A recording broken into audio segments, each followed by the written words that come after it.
This video is sponsored by Marie Callender's Creamy Mac and Cheese Vermont Bullfight. No, I should have opened with the other thing. Top 10 Nintendo waifus, Eleanor. Number 1. I sound more like Courage the Cowardly Dog right now. I can't do this.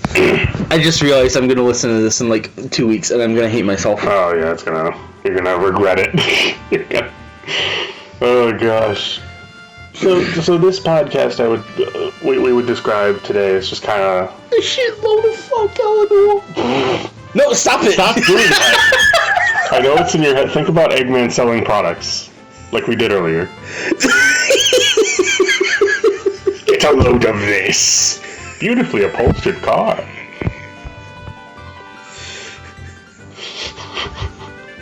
Are you okay? If there's a god, then why am I real?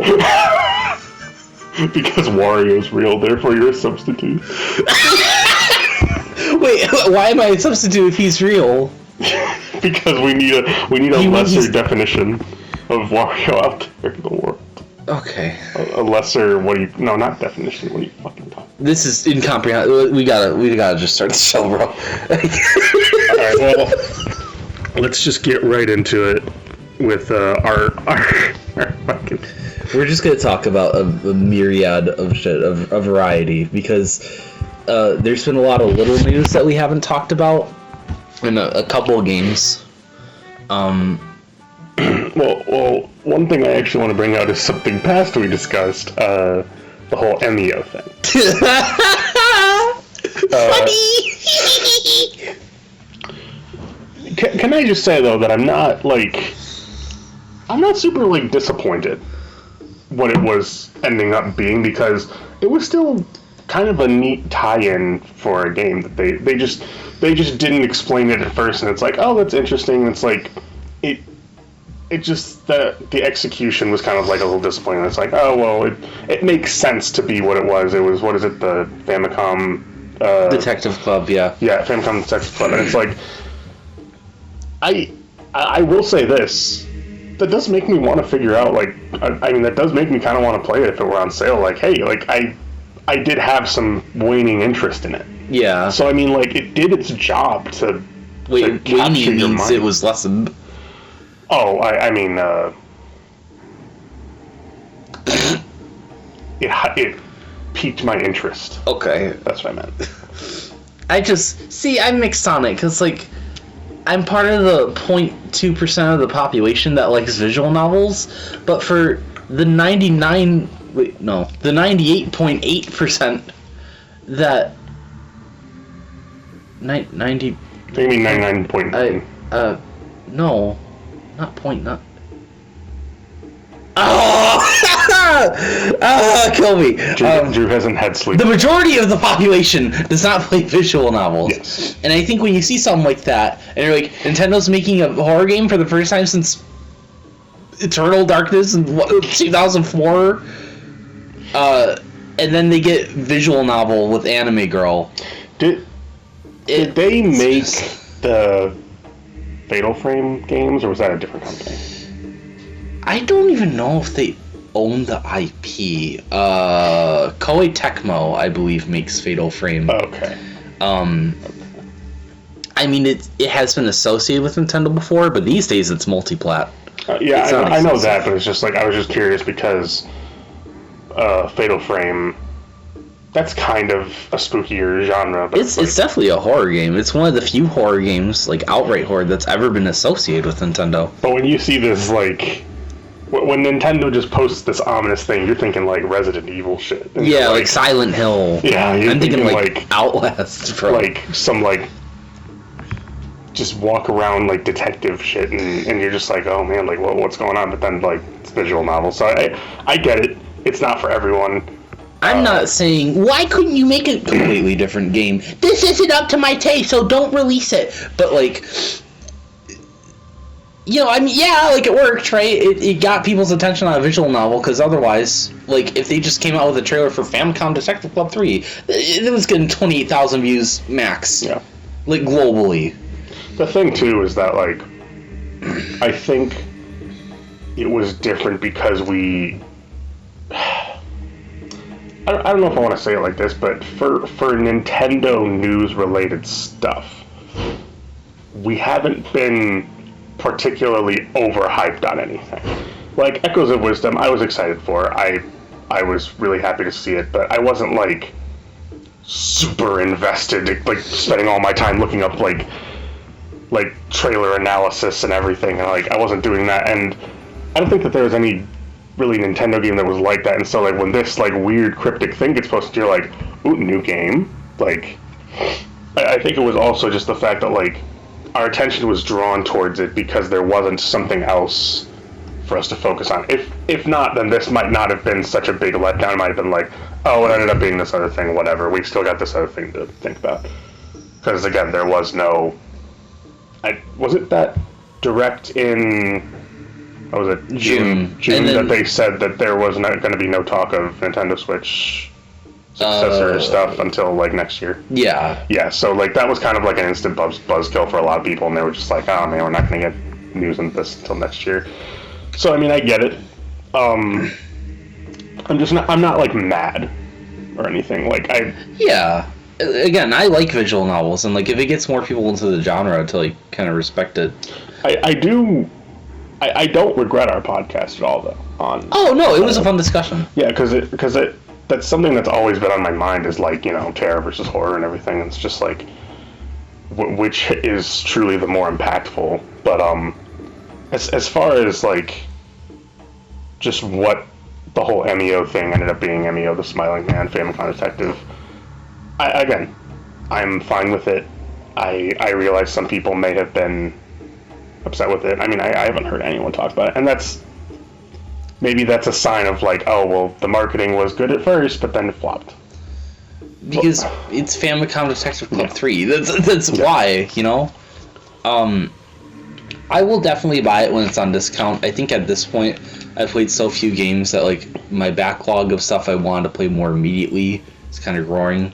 I have a legit question. Sorry to cut you off. Would this have hyped you if it were connected to, say, a Phoenix Wright game? No. Really? Okay. Because I know that a lot of people, in terms of visual novels, for stuff like this, for detective stuff, they usually go to Phoenix Wright stuff. It's cool when any visual novel deals with dark themes. I don't need it to be tied to Ace Attorney. I'm not saying that would have been bad, but like it could have been anything, I guess. Okay. Like if the day a new Ace Attorney gets announced, I'm excited. It doesn't really matter what it's about. Yeah, it doesn't matter what it is. Okay. Yeah, okay. I'd like to try the whole trilogy. It's just for visual novels, even if they have decent production value, it's just a little too much money. Yeah. That, and you can't buy a physical copy here in North America. They only did that in Japan. So, like, you have to wait for eShop sales, and that's already, okay, I'll just buy Pizza Tower. You know what I mean? Yeah, I see what you mean. If they had physical copies, then I could pick up, like, a used copy of Smiling Man for, like, you know, $20, then, like, yeah, okay, but I can't do that. Yeah. Because limited physical releases. So weird. But, I'm surprised. Has Nintendo ever worked with limited run games before? Never mind, I would hate that. Nope, never mind. I just talked myself out of the idea. What are you talking about? They did that with fucking Mario 3D All-Star. No, like limited run games, the company. Oh, okay, sorry. I didn't know that was coming. That's as close as they've gotten, for sure. I'm gonna forget about this because I forgot to write it down on the list, but you mentioned you know, Switch 2, and like the one thing we know about it now is just the other day at the investors meeting, Furukawa confirmed it's going to have backwards compatibility. I guess I'm not super surprised, but maybe it's just like the pessimist in me. I didn't have any real specific reason for it, but I kept telling myself it could be backwards compatible, but as far as I'm concerned, it's not confirmed. It would be the smart decision, but we can't tell one way or the other.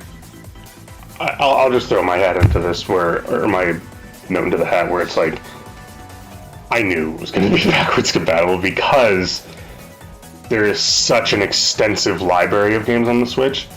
They'd be foolish to not incorporate that. And plus, I think of this kind of like PS4, PS5 stuff where it's like you take a PS4 game, put it on the PS5, hey, it's up-resed. Yeah.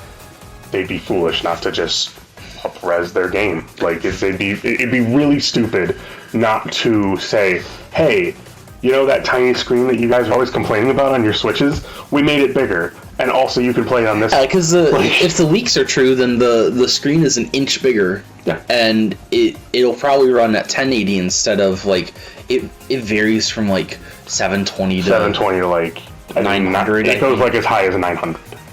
Oh wait, 900 stocked. Yeah, no, on handheld it varies from like 5 something to 5 720. to 720. Yeah, Xenoblade 2 looking real crusty, like a fucking frozen pizza. Xenoblade 2 actually does look good on. Well, of course it looks good docked. Yeah. I wouldn't dare play that shit handheld, or my eyes would burn. But I would like to see 1080p Xenoblade 2 because that is a very nice looking game. Yeah, I think when I was doing research, nothing on the Switch runs natively at 1080. I think everything, or most everything, at least first party, is run natively at 900, and then some of those games get up-resed to 1080, which is like, wow, it's future. I am looking forward to this new. Just to talk about the Switch 2 or whatever they're going to call it in the future. I am looking forward to it simply because I think this next console, depending on if they make any big changes, I think I'm going to be satisfied with it no matter what. And I don't think they need to do much because we are in the point of diminishing returns. And that became really evident with a topic I'm going to surprise you with now, the PS5 Pro. I didn't think you were going to talk about this, but okay. Well, I have to as an owner of a PS5. Because let me just tell you this. So I bought a PS5 at the beginning of the year. I did not buy many games for it. I basically just waited for FF7 Rebirth. I have not beaten or even gotten halfway through Rebirth, but I'm still enjoying my time with it. I'm going to get back to it when I kind of have more of a focus on that game and that franchise. That's just kind of where my brain's at. I did play Street Fighter 6. I play currently Zenless Zone Zero, which takes a lot of advantage of the PS5 hardware, which is really good. But I will say, it hurts my eyes to look at such high quality because I'm the guy that focuses on the little details. So when I'm trying to keep up with things going so fast and so in your face and so really, like, they're really good, but it's like I need to take a break every so often. So what you're telling me is, based Sony's hardware is so incredibly fifth-dimensional and all-powerful for your feeble eyes that you have to go back to the Nintendo Switch and play Yoshi's Woolly Dilly. Let me put it this way. I had the exact same problem with the PS4, with certain games that ran on that, such as Final Fantasy VII Remake. Because, you know, certain games look better on certain other consoles, and I mean, like, the PS4 wasn't like every game was amazing, but like, PS5, a lot of games run really fast and really smooth, and it's like, that's good. They should do that. And then the PS5 Pro comes out, and we all look at it as the biggest joke Sony has ever even, like, tried to get us to buy. So, alright, I want to throw my hat into the ring here real quick. Mm-hmm. As someone who has no interest in buying a PS5, I don't think there's no market for it. Oh no, there's not no market. And I'm not gonna say that it's not worth the price of $700 for the tech involved. Yes, okay. I'm not saying you want the tech, but I'm saying that the tech is worth that in terms of monetary value. And I think it'd be very difficult for them to run it cheaper at like $550 or $600, right? Yeah. But the part that kind of fucks me up is, and we already saw this last gen as well with like the PS4 and the Xbox One, but now with like the series and especially the PS5, we are blurring gens together. So I feel like, you know, even though the majority of Sony's consumer base is not going to buy the PS5 Pro, and they know it because it's meant to be a more niche thing. And they'll still probably make their money on it, but where I'm getting at is how much better does the PS6 have to be now because you made the PS5 Pro? Yep. The real problem that I have with the whole PS5 Pro thing is that so 2020 we got the PS5. It's been an ample amount of time, although it hasn't really felt like it because not many people have, because of what's happened to the economy and everything, not a lot of people have a PS5. And not only that, but like the biggest thing that I think of whenever I think of stuff like, and this is never a problem for Nintendo because Nintendo knows what they're doing with this stuff, exclusives. You can only play Zelda on a Nintendo console. Crossovers don't count. Like Cadence of Hyrule, you can play that on Xbox. What? I think you can. You can play Cadence of Hyrule on Xbox or something. I think. Don't 100% quote me, but Citation needed. Citation needed, but I'll post results for this. I may be wrong, but like, you can only play Mario games, like the latest Mario games, on a non-modded system. Like, you can only do that on the Nintendo platform. There are 20 PlayStation 5 exclusives. Right now. Right now. Not by like 2022, but right that's now. 4 years in.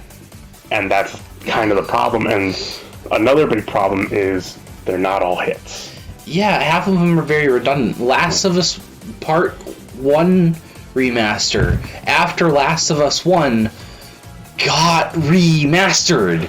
The biggest thing too is that if you watch the presentation for PS5 Pro, they are mostly showing up-resed older games. Yeah. They're not showing PS5 games entirely. They do have a segment on it, but it's a very cut and dry segment. And I'm not going to say it doesn't. I've actually looked up footage. I've actually looked up that the PS5 Pro does look really clean and look really nice, and it runs very powerfully, and it's nothing to sneeze at.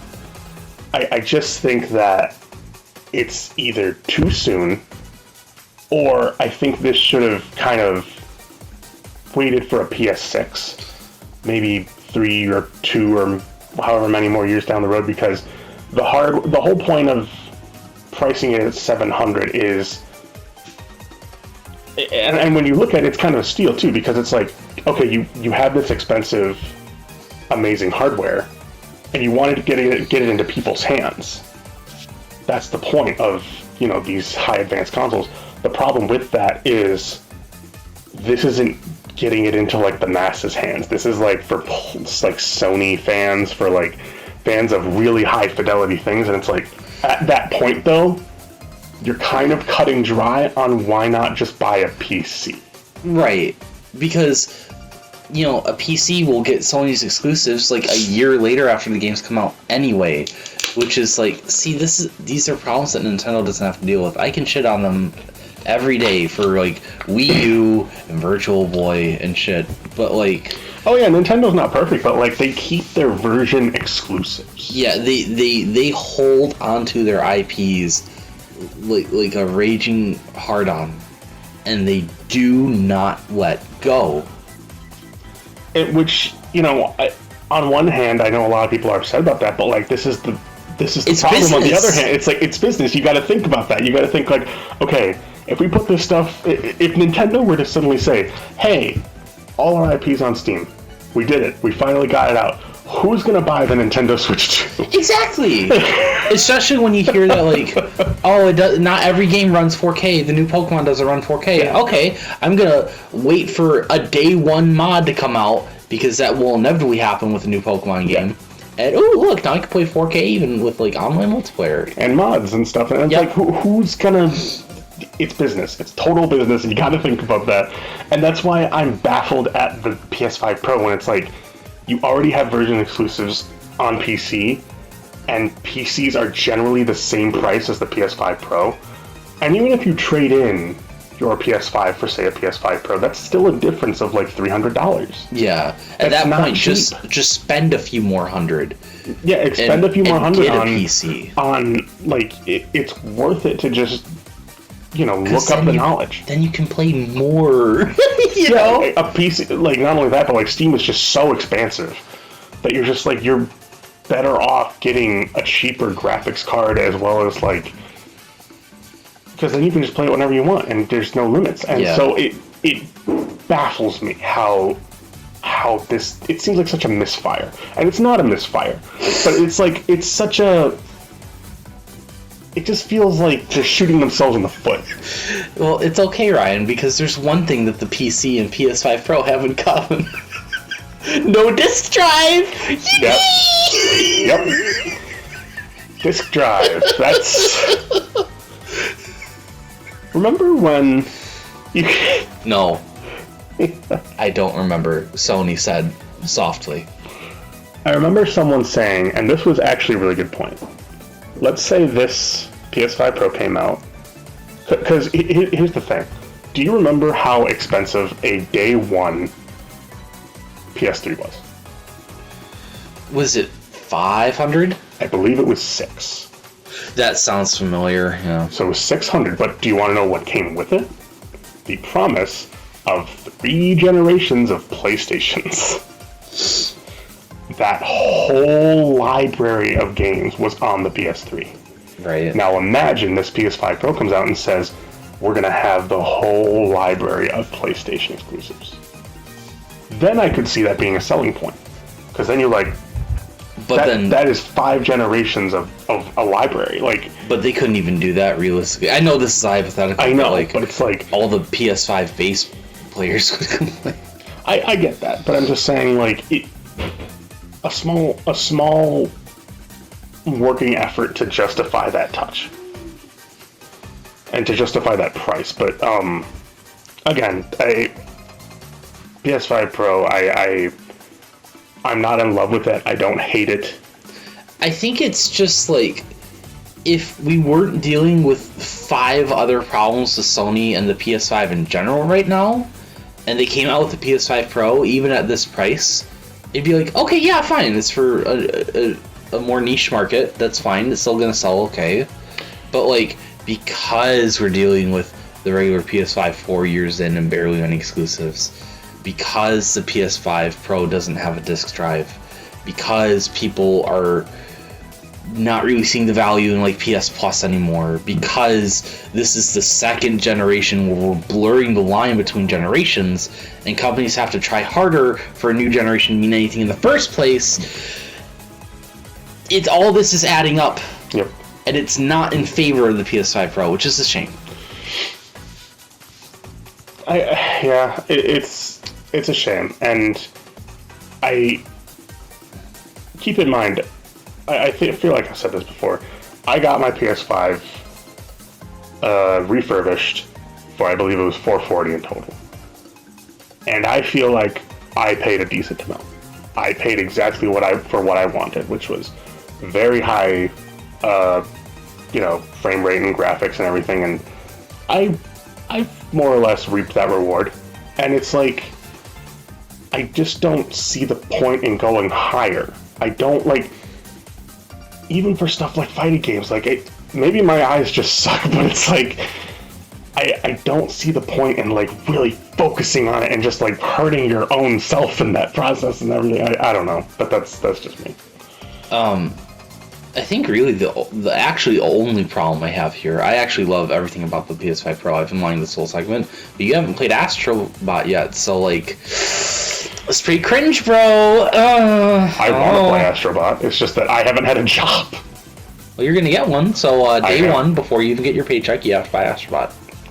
They have an Astrobot free playtest that I've been playing, actually. Oh, the Playroom thing? Yeah. Yeah. And that's really fun. It's very much in the vein of like something like Crash Bandicoot, where you're just kind of going around and just doing kind of whatever thing, and like you kind of have like a one-hit death type thing, but it restarts you pretty close to where you died. But it's very creative. Astrobot and the games before, I was really admiring how everyone was talking about the haptic feedback. It sounded so cool, and I was like, man, I wish the Switch had haptic feedback. And I remembered this is one of the first things they showed off. I've had controller vibration off since 2017.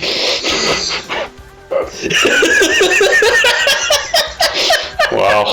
That HD rumble, that's what haptic feedback is, with that like ice cubes in the controller and like Mario Odyssey, find the moon in the room and like ground pound the floor. And I every time my controller vibrates, I go, ew, gay. And I turn it off. Oh my god. And then here I am in 2024 and I'm complete. What? Nintendo should do haptic feedback. That's like so cool. So I guess what I'm saying is we are not experts on this matter, but I'm not an expert on the system I've owned for 7 years. And the feature that they showed off right after, like, portability. But, you know. I'll let you bring up the next topic if you choose. Nintendo Alarmo.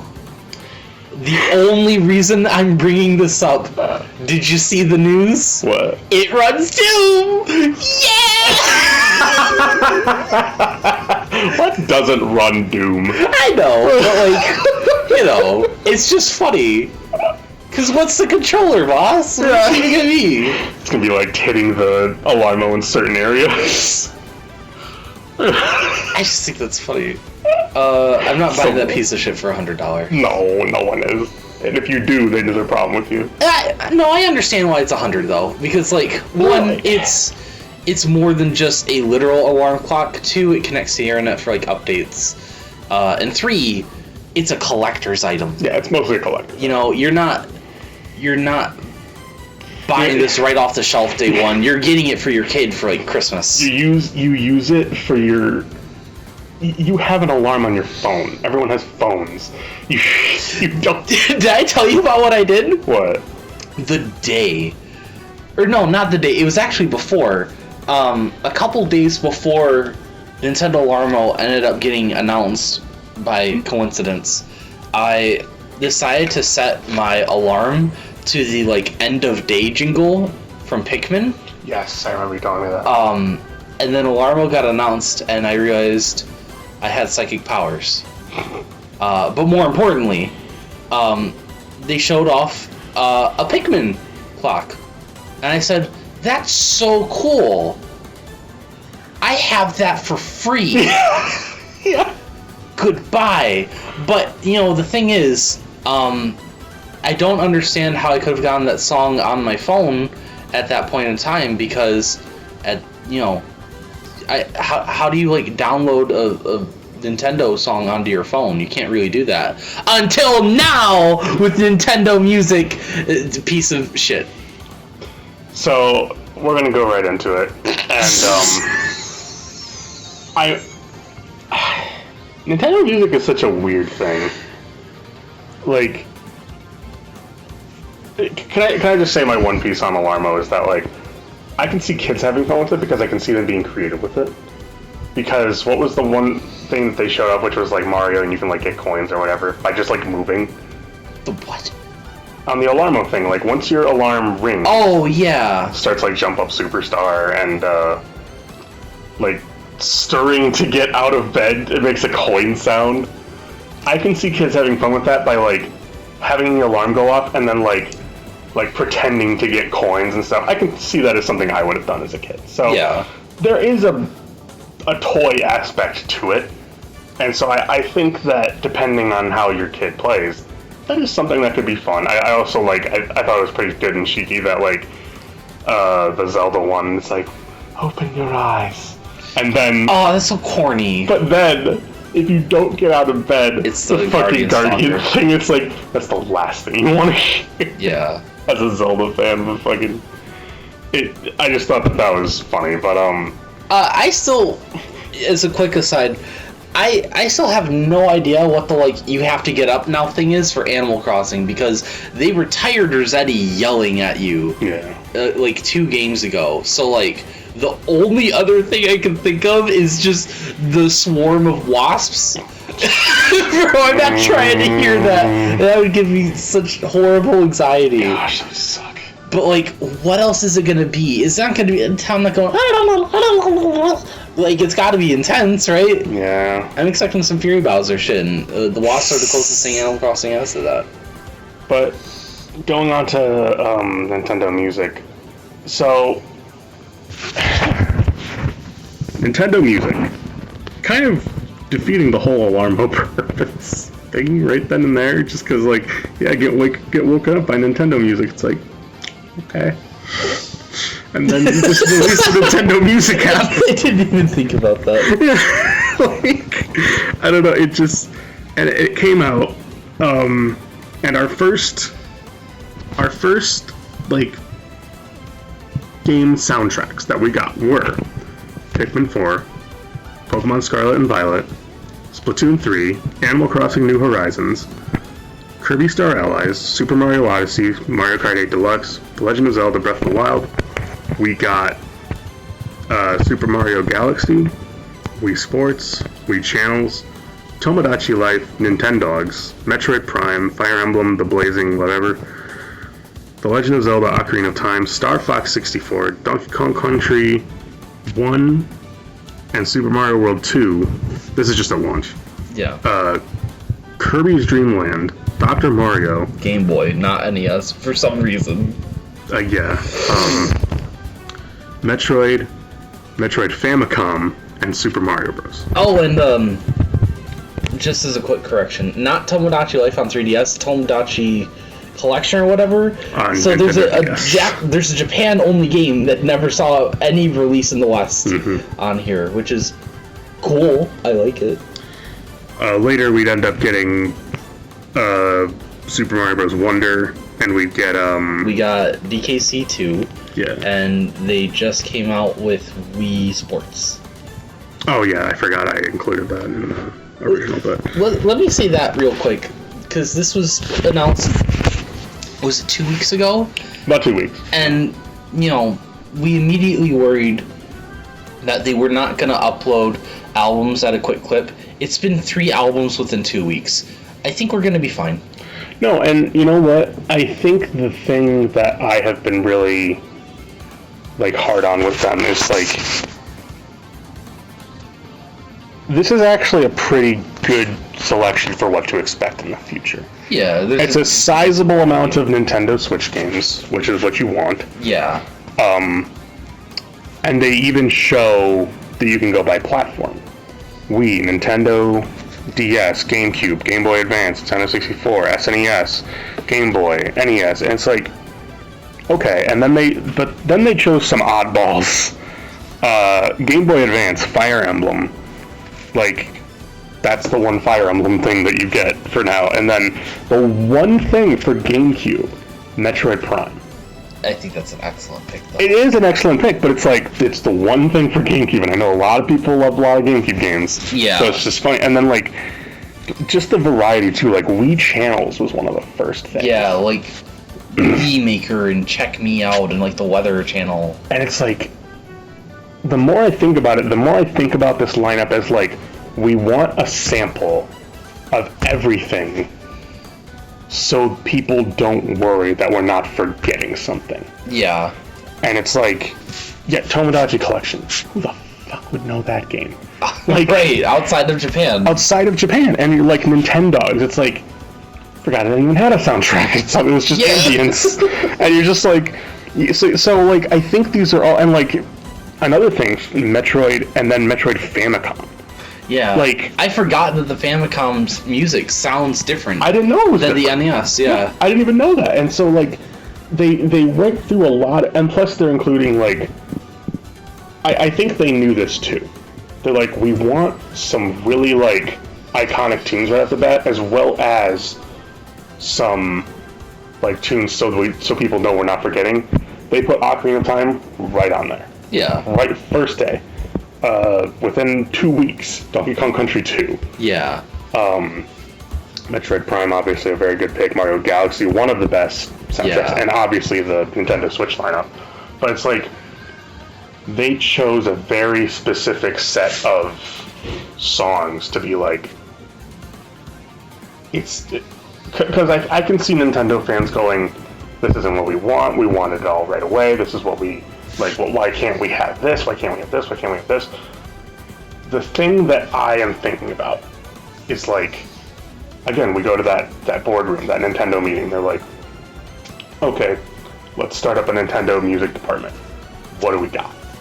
And then they go through this list, and that's kind of like what's making me happy, is that like they really seem to be thinking about like what they put on there next. Yeah. And so, and the constant updates is really refreshing and nice. So, and something we need to bring up is, thank God for extended versions of these songs. Yes. I think that's genius, and I can see now at least one of the reasons why they wouldn't have wanted this. Obviously, they don't want it on Nintendo, or they don't want it on YouTube Music or Spotify or something because they charge. But like, the catch-22 of this whole thing is, you basically, if you can only access this if you have a Nintendo Switch Online subscription. Most Nintendo fans have that anyway. Right. See, when this came out, you were like, man, that's stupid. And then I was like, it's definitely kind of weird. And I started thinking about it. And it's like, one, this isn't even something I brought up with you when I was explaining it. It was something that had to be explained to me, but it makes so much sense. They showed this off in October. October is the month that Nintendo Switch Online started, so it is the most common month for people to renew their subscriptions. So you want something around or by October to convince people, like, hey, we still have more coming. Wasn't it September? September, October-ish. Okay. But since there's no new like consoles this year, we're not getting like DS or anything. This is why they showed it off in October. Pretty smart. Yeah. And even if you don't have NSO, like, I'm not gonna say you're getting your full money's worth with NSO if you're only using the app, but even if you really want what's on Nintendo Music right now, people would pay great money to have these songs. It's just that, like, because they've been available for so long anyway, that's why I have a hard time keeping up with this argument. But like, hypothetically, if this had a lot more music on it, you could say it's worth it, because $20 a year before you pitch in with other people to lower the fee for all of you, dude, Spotify's like, what, $12 or $15 a month? Yeah. No, I ain't doing that shit. YouTube Music, I think, recently upped their price to like $14. Yeah. And like, listen, I have YouTube Music, and that's because I listen to a lot of different music, and I have like 400 tracks. So like, it's worth it for me. I just download everything. Well, the thing I do, the reason I like it is because it's just all there, and I don't have to worry about like reading certain file names and everything. I like having everything organized right where it is, and I don't really mind the 1 month fee or the monthly fee for it. That's fair. It's affordable, but so $20 I will say is a lot to spend on just a music app if you're, if these tracks are already out there. But like, chances are a lot, like, I mean, Nintendo Switch being the most successful console for Nintendo in general, it's a lot of people have a Switch. So this is not just a basic like, if you want these tracks. It's like, no, it's sold ridiculously well. It's only behind the PS2. Yeah. And it's like, it's fucking insane. So I mean, I think it's kind of worth it. It will be worth it eventually. It will be worth it eventually. I guess that's the best way to put it, because there is enough meat here on this bone right now. We could have more. My one big critique is no composer credits. Really, really sucks, because I honestly forgot that, not all the time, but often, Nintendo does the same thing that other game companies will do, where you look at the credits for music and it's the Nintendo sound team. No, I want to know who specifically. Who, what composer, what, I don't know. It's just like, I really hope they add that in. And then you can have playlists of individual composers too. We don't have to just go by like a character's playlist or mood. We can go by composer, like their discography, the thing that musicians have. I'm sorry, maybe I'm going a little too fast here. It's 2024. But I mean, see, like, I almost told myself to stop being sarcastic because, like, Nintendo's not that far behind. And then I just remembered, we don't have voice chat. Sorry. We don't have voice chat on the Switch, but you can use the Nintendo voice chat app for, like... It's just called the Nintendo Switch Online app. That's just what it's called. But do you have that on your phone? I think I do. And it's just because I haven't deleted it yet. Okay. I don't use it. Oh, you scared me. No, I don't use it. Oh, dude. But one thing I did want to bring up is that you were actually pretty happy that they did have different like albums for like the Splatoon. Yes, because like since the first game, all of the music in Splatoon is performed by different like fictional bands. And when you look up like the OSTs to the game, you can see which bands do it. Same here, and they even have playlists for each band, and that's like so close. That's so good. Yeah, that is so good. It's weird that they didn't think to do composers. I hope that's something they put in eventually, but obviously good that you can make your own playlists and everything. I like that there's playlists already for like extended soundtrack versions. Yeah, like in terms of features, Nintendo Music is pretty good. That's why I say like there's enough meat here to kind of be like, you know what, I'm okay with it for now. I want more. I definitely want more, and it should be more. But I'm okay listening to Jump Up Superstar than Ocarina of Time and stuff like that, because it's like this is why I say it was kind of them thinking we want to put like fan favorite soundtracks in there. A lot of people like the Mario Odyssey soundtrack, and a lot of people love the Ocarina of Time soundtrack. Yeah. Koji fucking Kondo knows his music. I wish I knew who else knew their music, but like... Yeah. I think maybe the reason that Nintendo Music also doesn't appeal to me is because I might be an outlier here, but I almost never listen to music on shuffle, which is something I actually only realized, like, sitting here right now. Really? But, like, usually I just think of a song, and then I look it up, and I play it. And I either I do that too. Extend it, or if I can't extend it, I move on to another song, and I might listen to it on repeat for a bit. I don't know the last time I listened to any music on shuffle, besides like Spotify, which I last used really like, I don't know, 4 years ago. See, that's different for me because I definitely listen to music depending on my mood, and like a game soundtrack is a mood for me. Yeah. To where like I will absolutely go to the Ocarina of Time soundtrack and either hit like play all or shuffle. Yeah. And I'll just go through it and I'll just be like, oh, I'm in Gerudo Desert, like, oh, I'm in the Water Temple or something like that. And then just the ambience of it. And like, I don't know, just... So I guess we differ in that respect, but like, I definitely... It does its job for me, so... I think even if I wanted to listen to music on shuffle, you can just go on YouTube and load up a playlist and hit shuffle. And I'm going to be honest, that feature doesn't always work the way it should sometimes, especially on desktop. It works more often on mobile. YouTube's weird. I don't understand. I just like complaining about things. Well, so do we all. What should we talk about next? Talk your shit with fucking Echoes of Wisdom, dude. What'd you think? Remember how I said that Echoes of Wisdom was exactly the perfect safe bet? That's exactly what it is. It is the perfect safe bet for if you're risky. And you brought this up, I think, one time where you're just like, you weren't impressed because you could just pluck Zelda out of there and put Link in there and it'd be the same fucking game. It doesn't feel like Zelda's adventure. I felt differently, and I still do feel differently because I get into the game and I get into the character and I pretend I am the character. going through all these hardships and everything. So it's like I had a lot of fun with it, and it was a different story. It was a different Zelda story than we're used to. Definitely had some weird lore that I know a lot of people are still dissecting.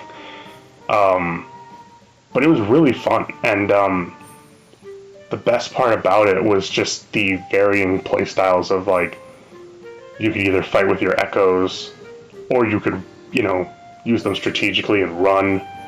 You could... And again, this is something that you and I differ with. It's like varying playstyles. You like a dominant strategy. I like to explore my boundaries. It's a strong word. I'm more susceptible to it as a victim. I guess, yeah. Like, that's what dominant strategy is. It's like you lean on it. You're like, you know that there's a way to overcome this. You've done it before. You are going to do it again. And I think that was kind of the thing for me, where it's like, it was always changing, and like, they don't give you the strongest thing right out the gate. They really temper that, where they're really careful what enemies you confront in the wild versus dungeons versus secret areas, and like, in some secret areas, you'll get some strong allies, but like, you wouldn't get those unless you explore. And to explore, you need echoes. So I think it really does work all together to create a very rich, like, what's the word I'm looking for? Like, experience? Yeah, like an experience in the way that you experience the world. Like the way that they handle exploration, I think is really good. The world, the map is roughly the same size as, like, well, I would say it's a bit bigger than, like, A Link to the Past. Yeah. And obviously, like, Link's Awakening, because that's kind of the same size. But it's much more of a... You do feel kind of like a mage going around, like, doing all this stuff, because... Sure, you could just switch to sword fighter mode and, like, kill a few guys in an instant, but then you're running the meter. Yeah. And you have to refill that meter only by going into the portal places. That's a challenge in itself. So it kind of... I know I'm kind of going all over the place, but it's like, it's hard to organize my thoughts on this game simply because I like so much about it. Mm-hmm. And I think I'm going to have a second playthrough someday pretty soon, but, like, when it came down to it, I was never bored. Yeah. I was never... And obviously, you can look at my shirt, I'm a Zelda fan, but, like, the thing that I always worry about with Zelda games is it feeling really samey, and that's kind of like what I didn't like with just getting the hook shot over and over again, and getting the bow and arrow over and over again. It's like, you gotta find all these things again. It's like, I like that, but it does feel very samey all the time. Yeah, for sure. This had that, but very minutely. You're mostly collecting echoes. Right. Like, anytime you've managed to defeat a tough enemy, you add them to your arsenal. And that's something where it's like, I love that. Because you're building it, you're building your army, basically. And all the power-ups you get in the game are really, really well made and well crafted. I think the thing too is that, like, replayability for this game, I would say, is strong too, because I can see definitely a lot of people like speedrunning this game, but more than anything, I can just see people just enjoying it for the fun ride. I'm gonna be honest, the more I think about it, I think I would like to give it a chance at some point. It ain't gonna be $60, but... Well, you could just borrow my copy. Well, see, but that's the thing, is I think, honestly, there is something that makes me not want to play the game in a more definitive sense, and it's the performance. I was genuinely shocked at how shoddy the performance for this game is compared to, like, something more intensive like Pikmin 4 or Tears of the Kingdom or Splatoon 3. What do you mean performance? Like, just how the gameplay style, or just like the lower quality? The lower quality. Okay. Like the stuttering looks just really odd. Like the frame rate drops. Like, what have you been watching? Gameplay. From who? Multiple people. I've never experienced stuttering. Really? Not once. Maybe that's something wrong with the copy, but I'm sorry. No, I am misremembering. It's me misremembering because I'm a fucking idiot. What was it? Not stuttering, but frame rate drops. The game noticeably drops from 60 to 30, or sometimes lower than 30, which to me is the bigger problem. Dropping from 60 to 30 is already noticeable enough, but I can count like on one hand the amount of times that I've gone like 30 under. Like, that's fair. It's not that bad, but if it's not that common, it's fine. I do notice a difference between 60 and 30, I guess. I've heard for some people that it's more noticeable for them personally. That's enough to scare me, I guess, because like it's just kind of weird that like, I wish honestly it just ran at a consistent 30.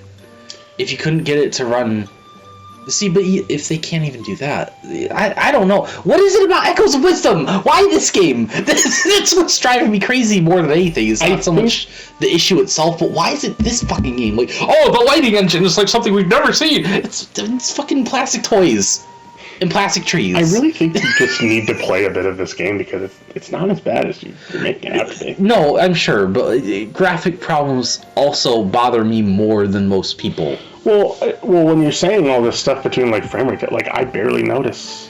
Like when I'm in a game, when I'm really invested in a game, it would take a lot. Like it would take like a texture popping in for me to realize, like, oh.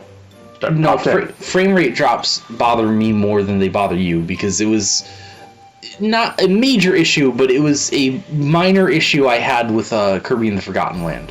But it was something that I was noticing my entire playthrough.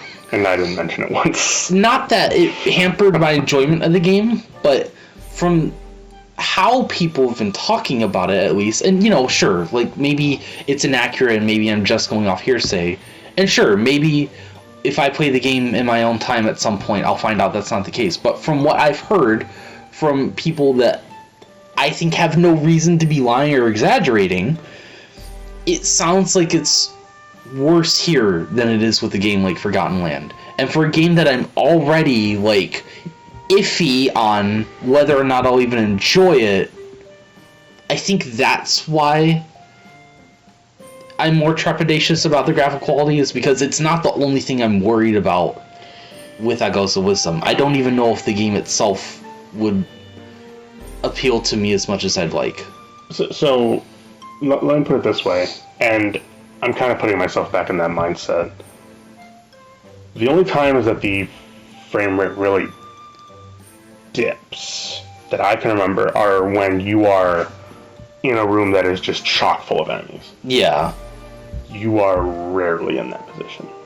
There's strong enemies, and there's lots of little enemies, but they rarely dip, I feel.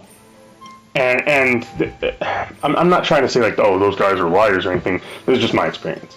But like, and you gotta remember, I'm a guy that like doesn't typically notice these things anyway. But like during my playthrough, I never had a moment where it really stuck out to me, where it was really like, that looks bad. Like everything always loaded properly. The only thing I can really remember having like a frame rate issue was a cutscene. And it was one cutscene, but didn't happen again. Okay. So, I mean, yes, it does happen, and this is the Switch, lest we forget. I've already heard there's inconsistent quality with Brothership. Yeah, I've heard that as well, but it's like, I think it's a bit more acceptable and I think this is kind of the reason why they chose this art style, is because it's safe. And we have differing opinions on the art style. You don't like it. been mixed on it. Well, I agree that it's safe, but that makes me more upset about the graphical issues. Because, like, I would... If this looked like fucking Street Fighter 6, I'd be like, okay, yep, there's graphics issues, it's a Switch.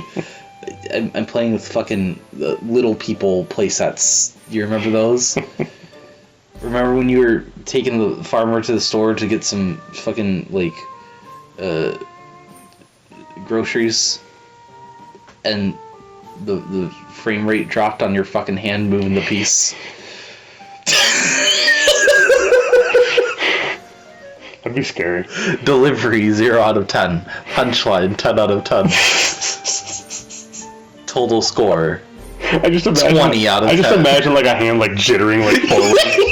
like you completely miss 1 second of frame. You're like your hand clips through the fucking. It's like what people call. set. It's like when people have like location blindness and like suddenly like the wall to their left is now in front of them and they're like, whoa. I get what you're talking about, but I still think you should just kind of give it a try, just because it's not as bad as I feel people are making out to be. It's noticeable, sure, and I think you probably notice it more than me, like I said, but really, I think that the game is strong enough to kind of go past that, because it is genuinely pretty fun. Yeah, again, I think it's just difficult because it's like a third or fourth issue for me to be a little cautious about this game.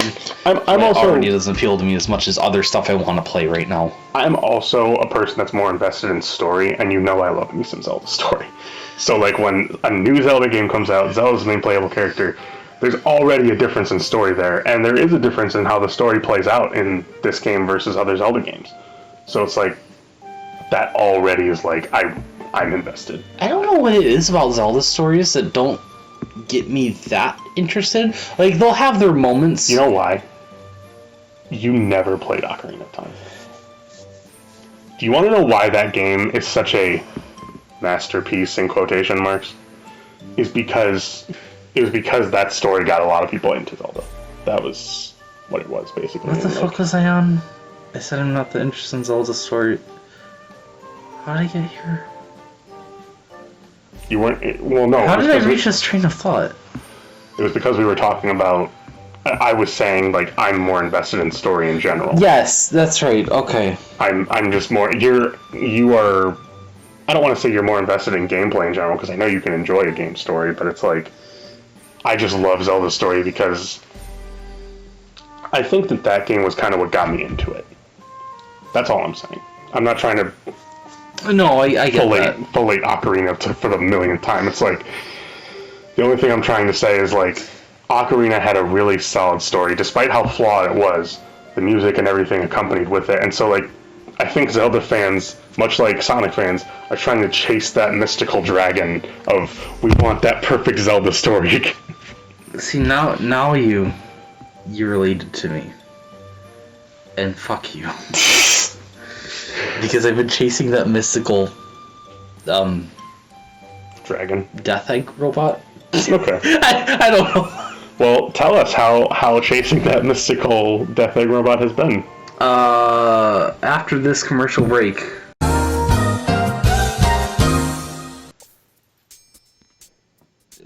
I don't remember why I'm here. Shadow Generations! So I don't see. I was assuming this was going to be its own episode, but I don't have nearly as much to say on it as I thought I would. I'm kind of curious what you have to say on it, because when full spoilers, I played this before you did, and you owned it. Because I was just playing Sonic Generations. Look, I have been so depressed about Sonic ever since Lost World 2013. When was Sonic Generations? When did that come out? And then when did 2011? And Lost World was 2013. Ooh, so the drought was soon and after. And then Boom was 2014. Ooh. Mania was 2017. Forces was 2017 as well. And then Frontiers was 2022. And it's still crazy to me. Like, you listen to that initial podcast, I'm like, yeah, it's okay. I'm kind of lukewarm on it. And then we get to, like, the end of the Sonic tier list, and I'm shitting on it.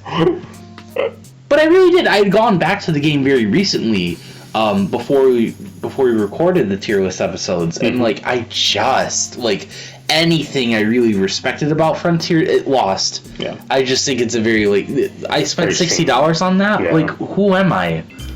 What am I doing with my money? You don't know until you buy the game. So. But why didn't I just wait? And then I pre-ordered. I didn't want to tell you this until now. I wasn't gonna pre-order Sonic Shadow Generations. But then we learned about the pre-order bonus, and the journal was pretty cool. I heard you could get the journal pages in-game, but you wanted the physical copy, so I'm like, okay, if you're not going to get the game right away, so you can't pre-order it, I will pre-order a copy for you. And as soon as I left that GameStop building, I said, fuck me. I'm sorry. But it's okay, because the joke's on me, because for one, Sonic Team learned how to video games again. Oh, okay, well, I'm glad it worked out. I have nitpicks about this game, but I'm elated to have nitpicks, because I can nitpick anything. Yeah. I don't have any major issues with this game. Really? I'm surprised. Okay. I'd say one that's kind of like in between. I think the hub world is abysmal. I always appreciate that there is a hub world, but it is not the best. It's just like what they were doing in Frontiers. They're fucking around. Like, is it nicer than Frontiers? Sure, but like stuff just takes you random places. It's so like labyrinthine for no reason. Here's the problem. It's better than a straight line that Sonic Generations. No, it's not. Really? No, it's not. I completely disagree. Really? Because, like, yes, Sonic Generations Hub World is a nothing burger, but it doesn't frustrate me. It just doesn't. And I don't want to be frustrated. I'd rather there be nothing there than there be something that upsets me. Okay.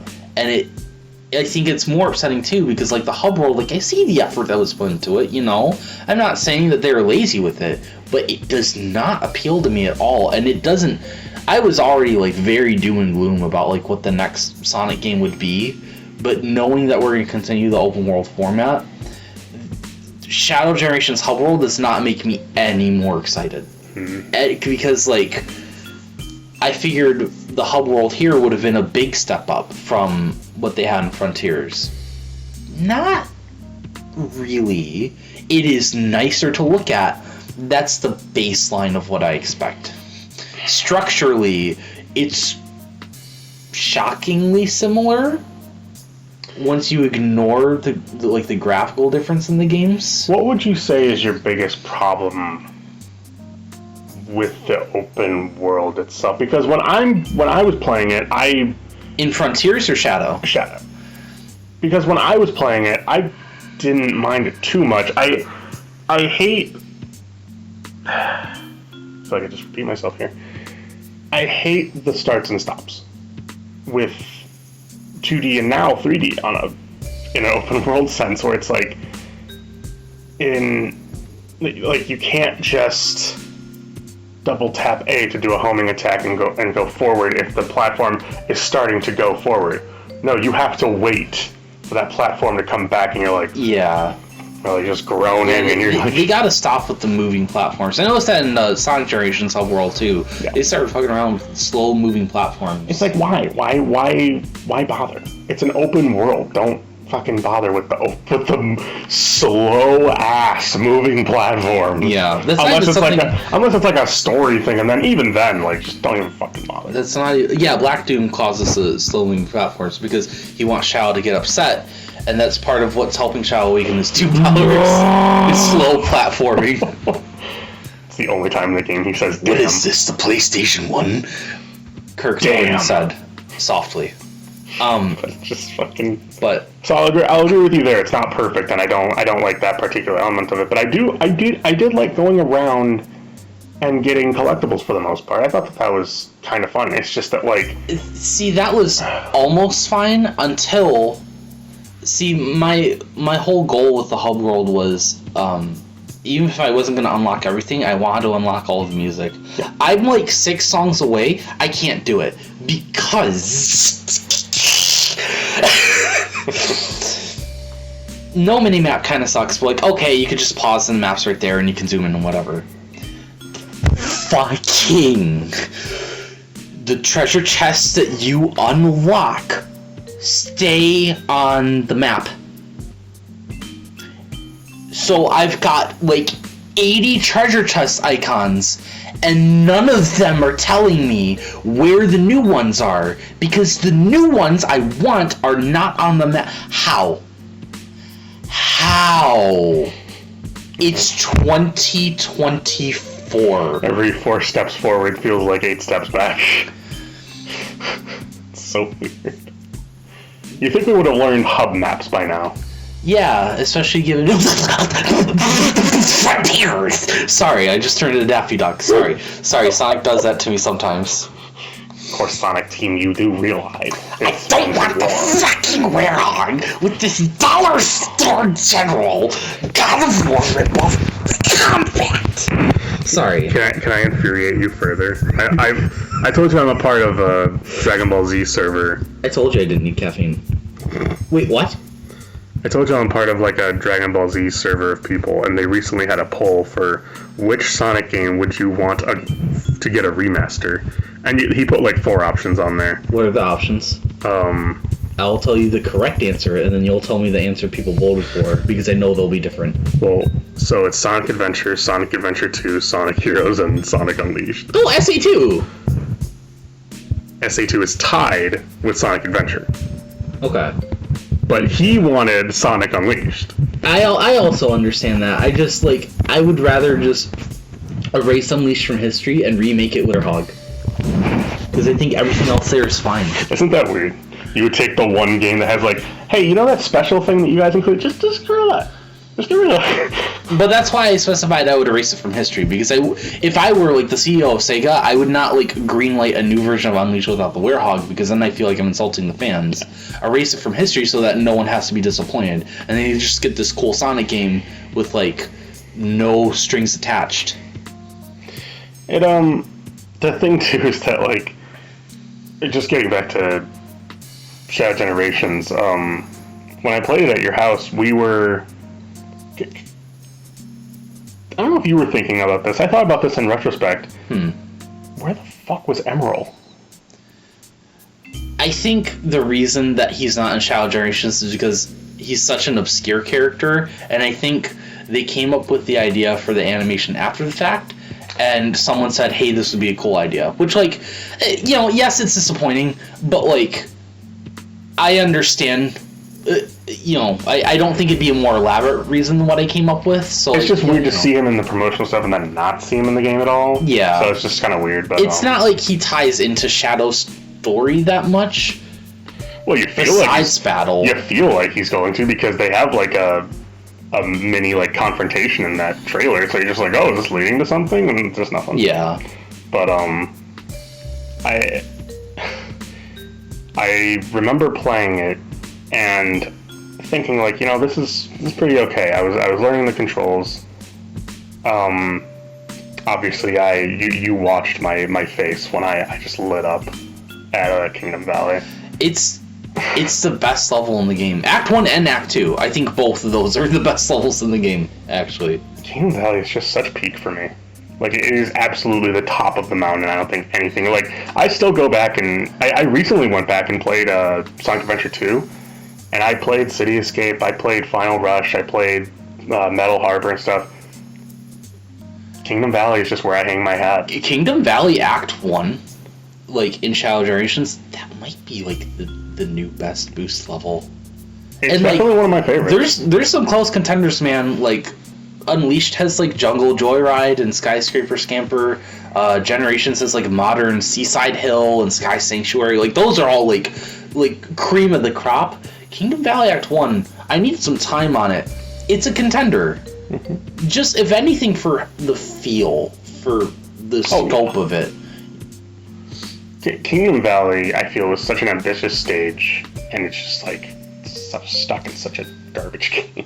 Yeah. So I think this is a perfect place to bring it up, but it's also just that like I did have some trouble with the controls with that whole weird octopus thing.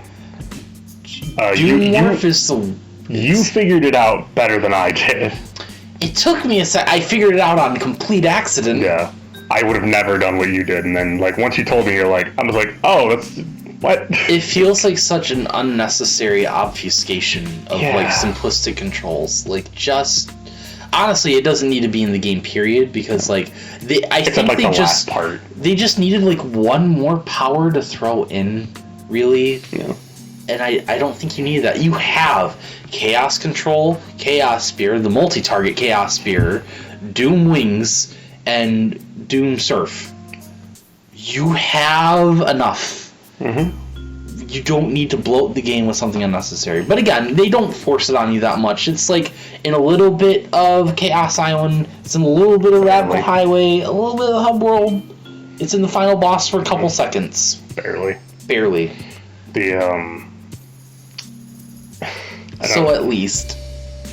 I will say that was a very enjoyable part with all the bosses. At least I found all of them to be quite enjoyable. I wasn't particularly good at them because it was my first time, but like I loved the Metal Overlord fight. That was, I think, my favorite.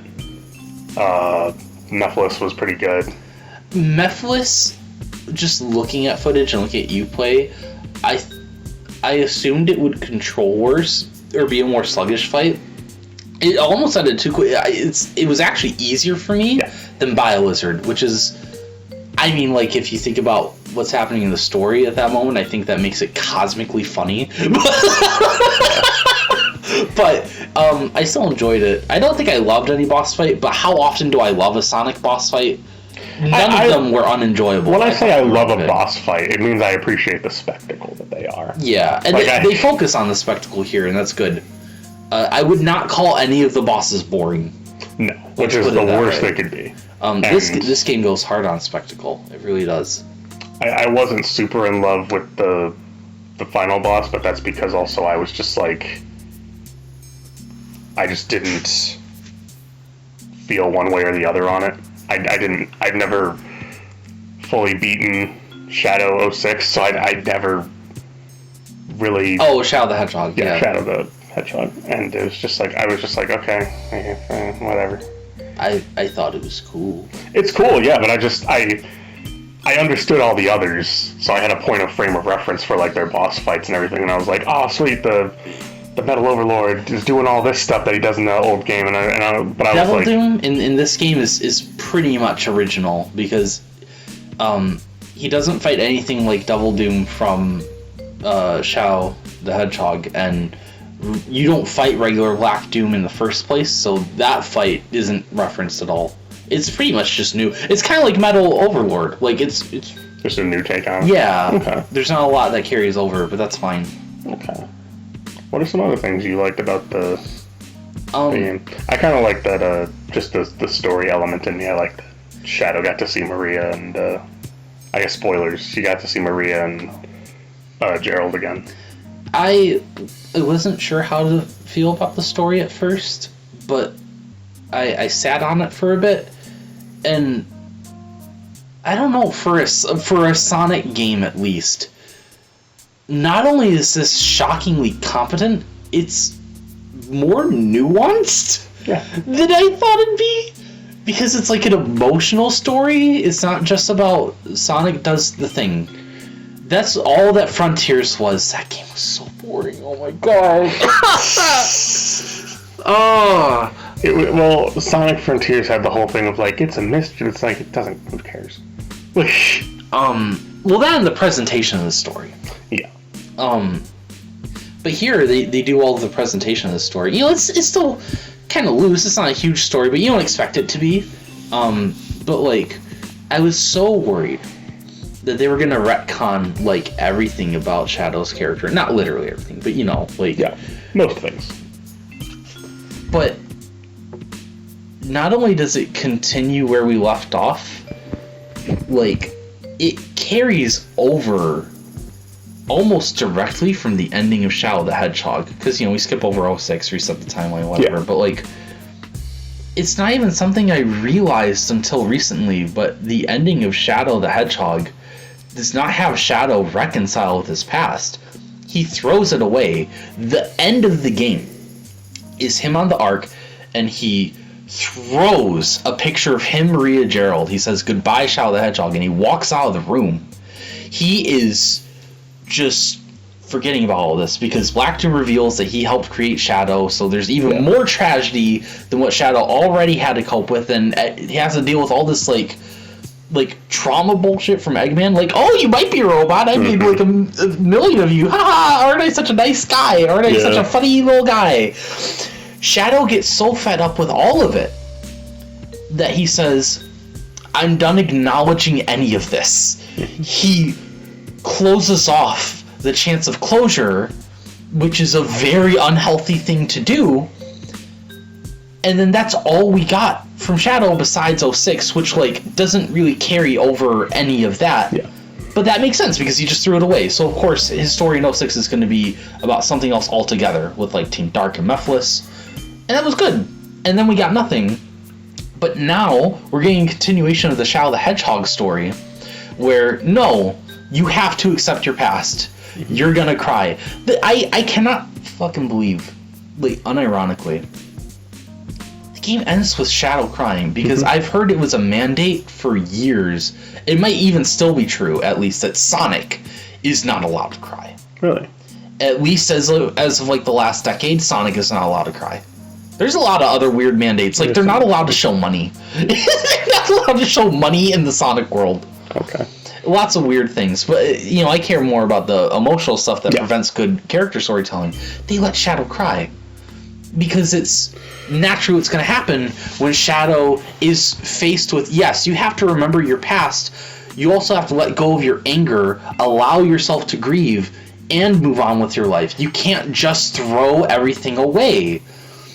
Like, what? I think, just a quick aside, I think I kind of understand it with Sonic a bit, because his character is very much the Mario of his universe, where he's just always on adventure, and like he doesn't have time to revel in the emotions too much. He's always on the run. Yeah, Sonic I almost don't mind. Like, I want them to tell more stories where Sonic actually goes through an arc, but like, I see Sonic as like a personification of themes. Like, he's a personification of like freedom and fun and justice, and this is why a lot of people love Shadow and just that character in general, is because the character is kind of broken.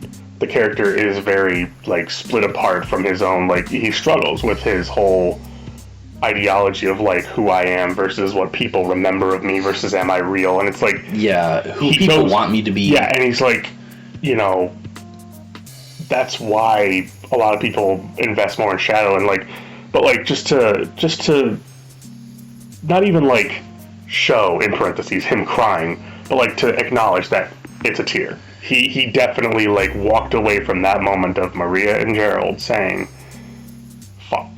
Like, like I'm really feeling terrible. It's like, just, it's crazy to me that Shadow Generation's story was so good that it helped me realize that, like, I'm not going to say all of Shadow the Hedgehog story is good, because the way they tell the story, where, like, there's a choose-your-own ending, like, pathway system that makes nothing make sense. But, like, once you get to the end of the game, you can get the point, but, like, that was a game I played all the time as a kid, and I didn't get the point of the story. I never even thought about what the ending meant. And because 06 doesn't, well, it's not supposed to carry on from it. That's the point of the ending of Shadow, but I never made the connection as a kid. This game's story is so good, it made me realize another game's story was good. What the fuck's going on? I do want to say, my thesis statement for Shadow Generations is, the entire time I was playing it, probably because the open world sucked me off. All I could think about was like, wow, I'm having fun. Why has it taken me this long to have fun with like a game that's half the size as usual? I kept thinking about like everything that Sonic Team hasn't done, everything that Sonic as a franchise has not been since 2011.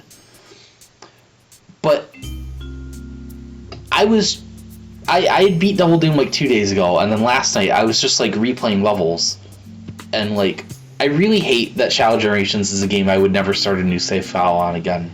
Not to the degree of, but like Unleashed. Like, no, I'm not collecting 75 Sun and Moon medals. Shut up. No, I'm not doing that. Did anyone do that? I'm not forcing myself to play through the Werehog levels. Did anyone again, really kill themselves over Sun and Moon medals? Well, on your first playthrough, you have to.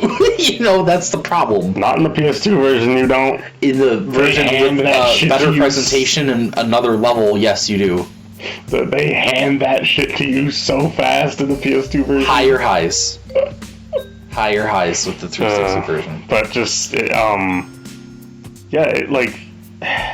we'll continue what you were going to say, because you were talking about the presentation. Once I started replaying levels and not having to, think about like the hub world and like why can't I find the collectibles I want, all that stuff was bogging my mood down.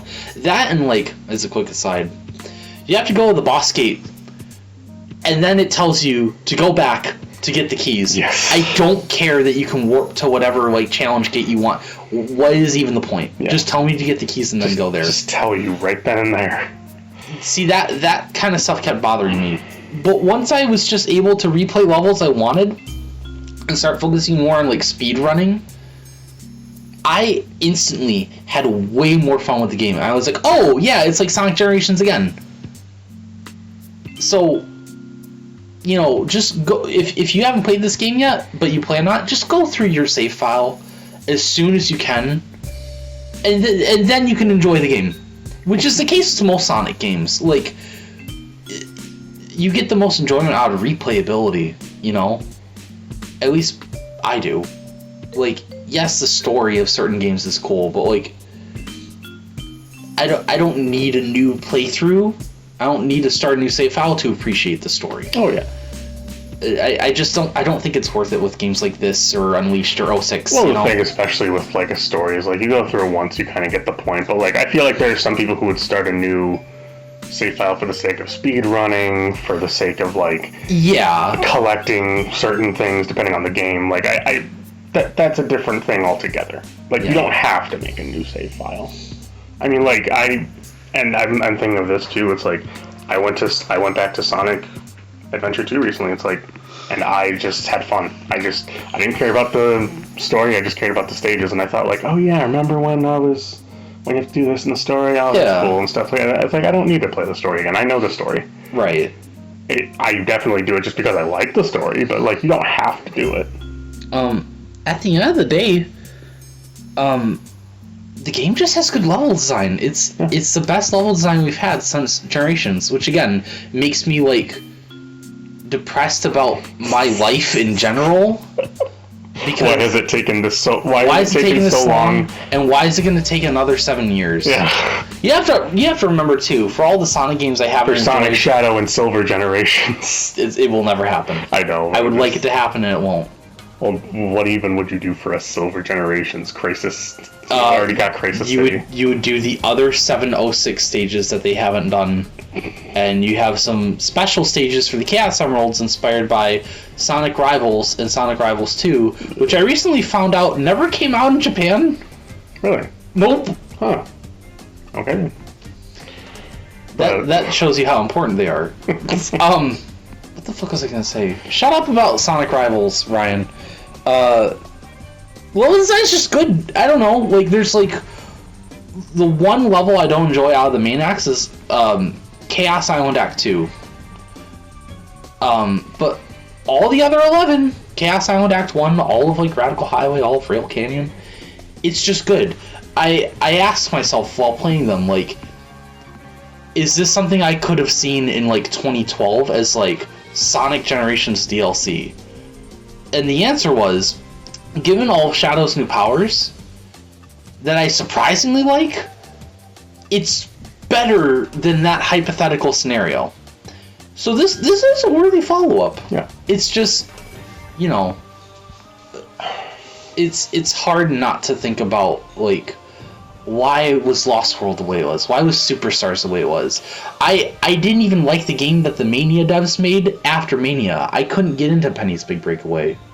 So, like, I could. it's just been big sad hours for me. So, like, It took a lot for me to get into Penny's Big Breakaway, but I ended up doing it. I think I do not buy a game without the dedication to complete it. Sorry. There's too much else I wanted to play for me to... I gave that game, like, a good, like, 3 or 4 hours of trying to, like, learn its systems and get used to the level design, and I'm not saying it's a horrible game, but it just didn't jive with me, and everyone else was raving about it, and I'm like, okay, cool. Thanks, Sonic Mania devs. Thank you so much. I do want to bring up a specific topic on I think we were talking about this recently. It might have been when I picked you up recently, where Sonic and Shadow Generations, like, has those little, like, challenge gates where you have to, like, not get hit over the course of so much time, or, like, you have to, Yeah. you know, get some earrings, and I am just sick of those fucking challenges. Those should be self-imposed challenges, not challenges that you have to do in order to, like, prove your worth. It's like, come on. I understand why they want to pad out the game, because it's not like, oh, we'll just add, like, 2 new levels instead. But, like, honestly, I think what they should do is, instead of having, like, 4 missions per zone that are, like, 1 minute each, just make, like, an Act 3 for each zone, and let the Act 3 reuse some assets and just be, like, a hard mode. It doesn't even have to be brand new. Well, that's the thing. It's like, I don't like acts. Like, I like the idea of just getting a whole stage out done in one take, and then... Oh, for sure. Because I like the Sonic Adventure 2 format of, like... Because we discussed this, just 5 blocks, where it's like, do stage, get coins, get chow, timed, hard mode. Yeah, you could also do that. Those are all challenges you can realistically do. With the same level design, rather than just, like, kind of cheap rehashed. And not only that, but it pads out your game. Yeah. And it's like, why aren't we doing stuff like that? Like, the second you get 100 rings, doesn't matter where the gold ring is. Your game ends. Yeah. The chow thing, that'd be kind of harder to do now. So they did it in Sonic Generations. Okay, then 3 hidden chow per level. Okay, then fine. You can absolutely do it. You can absolutely find a way. Timed? Exactly what you fucking imagine. Like, just get to the stage as fast as you can. If you can't, try again. Yeah. Hard mode, 2 times the enemies or whatever that you gotta do, or, like, 2 times the shit coming at you. It's like... I just don't like the little tiny, like, challenge gates that they do, where it's like, oh, it's a tiny challenge. It's like, why not just... Yeah, like, I want to 2s, experience the stage again. The Act 2s are fine, because they're pretty substantial. They last, like, 3 minutes. This isn't some, like, Sonic Colors, like, they last in a minute. Yeah. Like, they're every Act 2 is meaty. Radical Highway Act 2 is the only Act 2 in the game that's completely 3D. So for the last level, they made sure to put in some extra effort and make it super memorable. And it was! Mm-hmm. But even then, the other Act 2s, besides Chaos Island, are good! They're really good! I definitely Rich Evans! Sorry. They're good!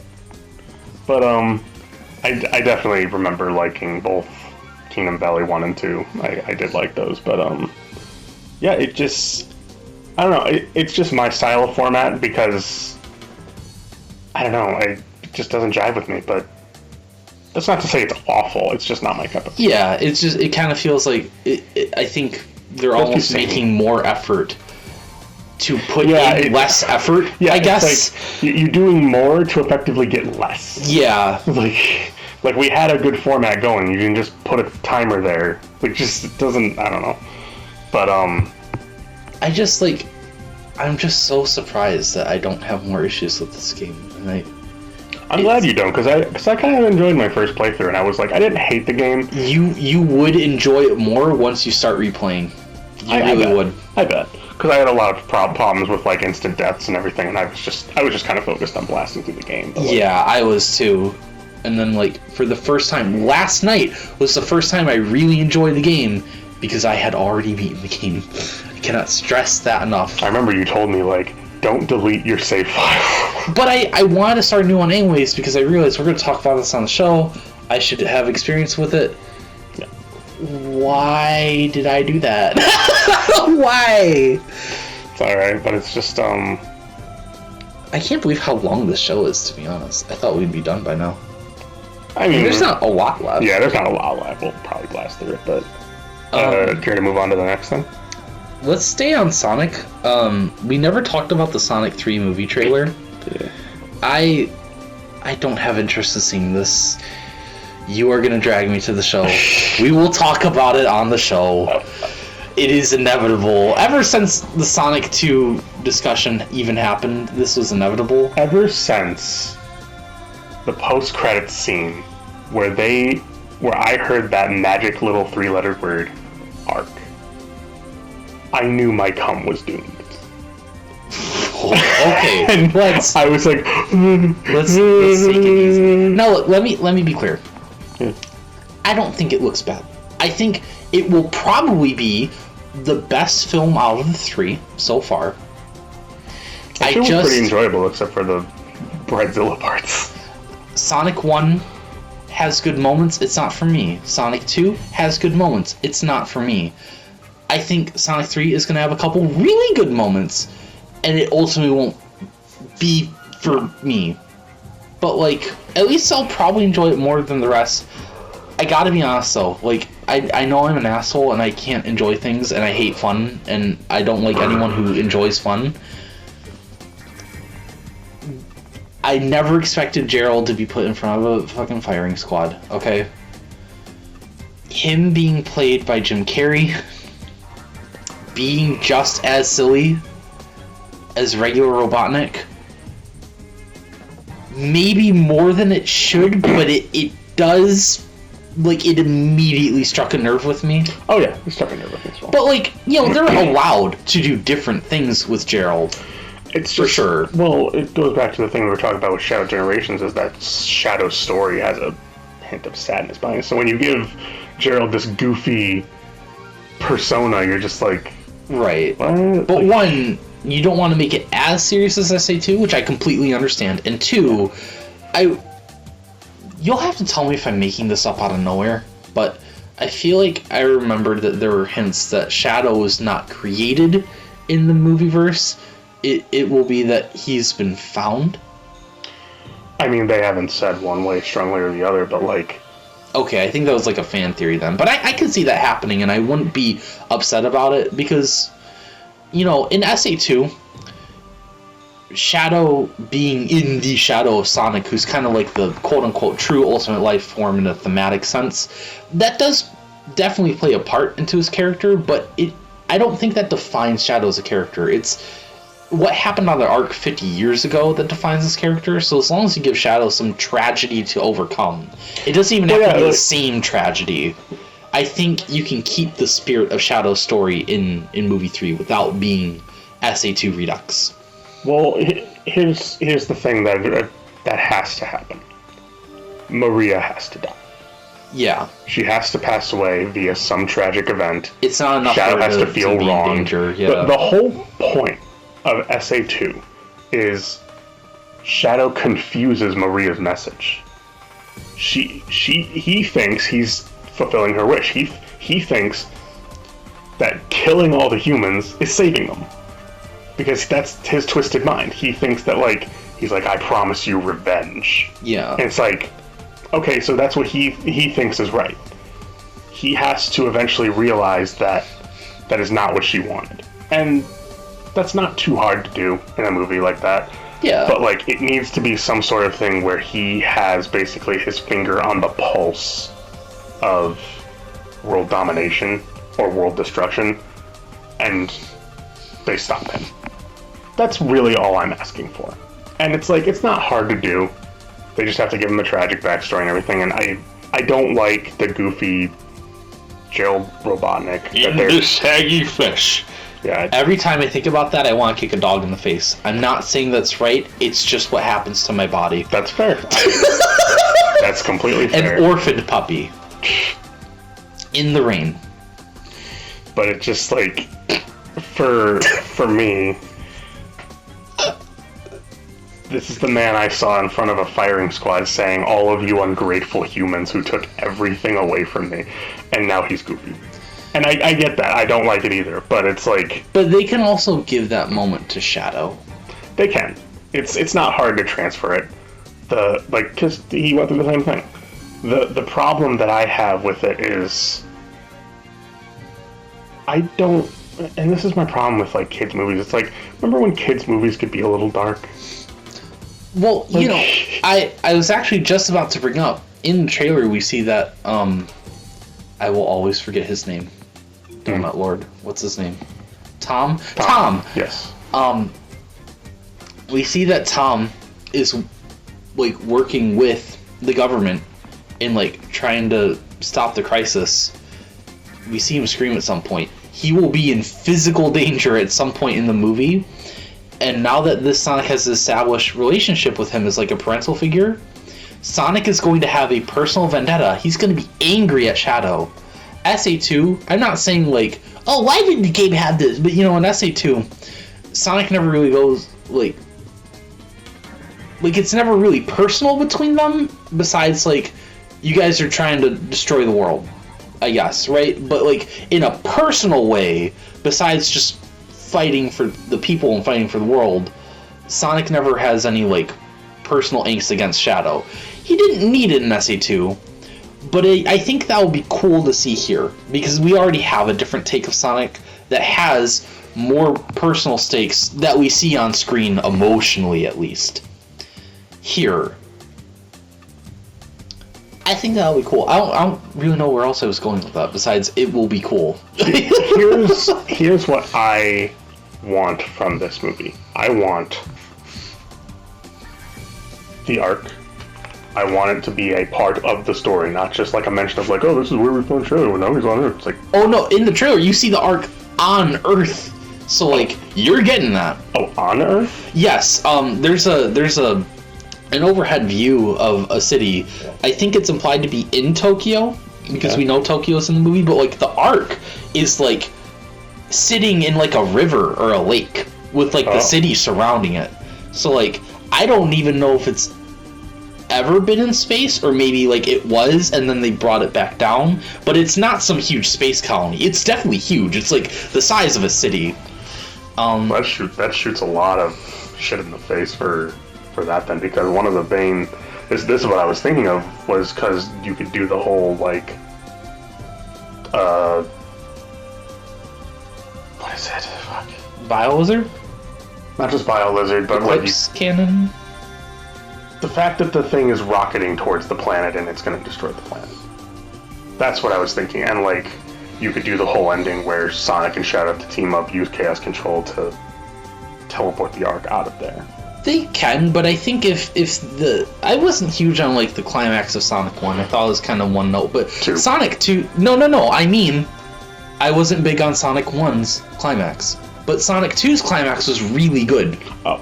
And where I'm going with that is, they don't have to do the SC2 ending verbatim. They can if they want to. They don't have to, but I think it would just be a really good thing to copy, because I think a lot of people would be into that. We will have Sonic and Shadow team up for something. Yeah. And it will still play a part in Shadow's character arc, and that's what matters more to me. Because, like, we already know the movies are doing their own thing at this point, and that's fine.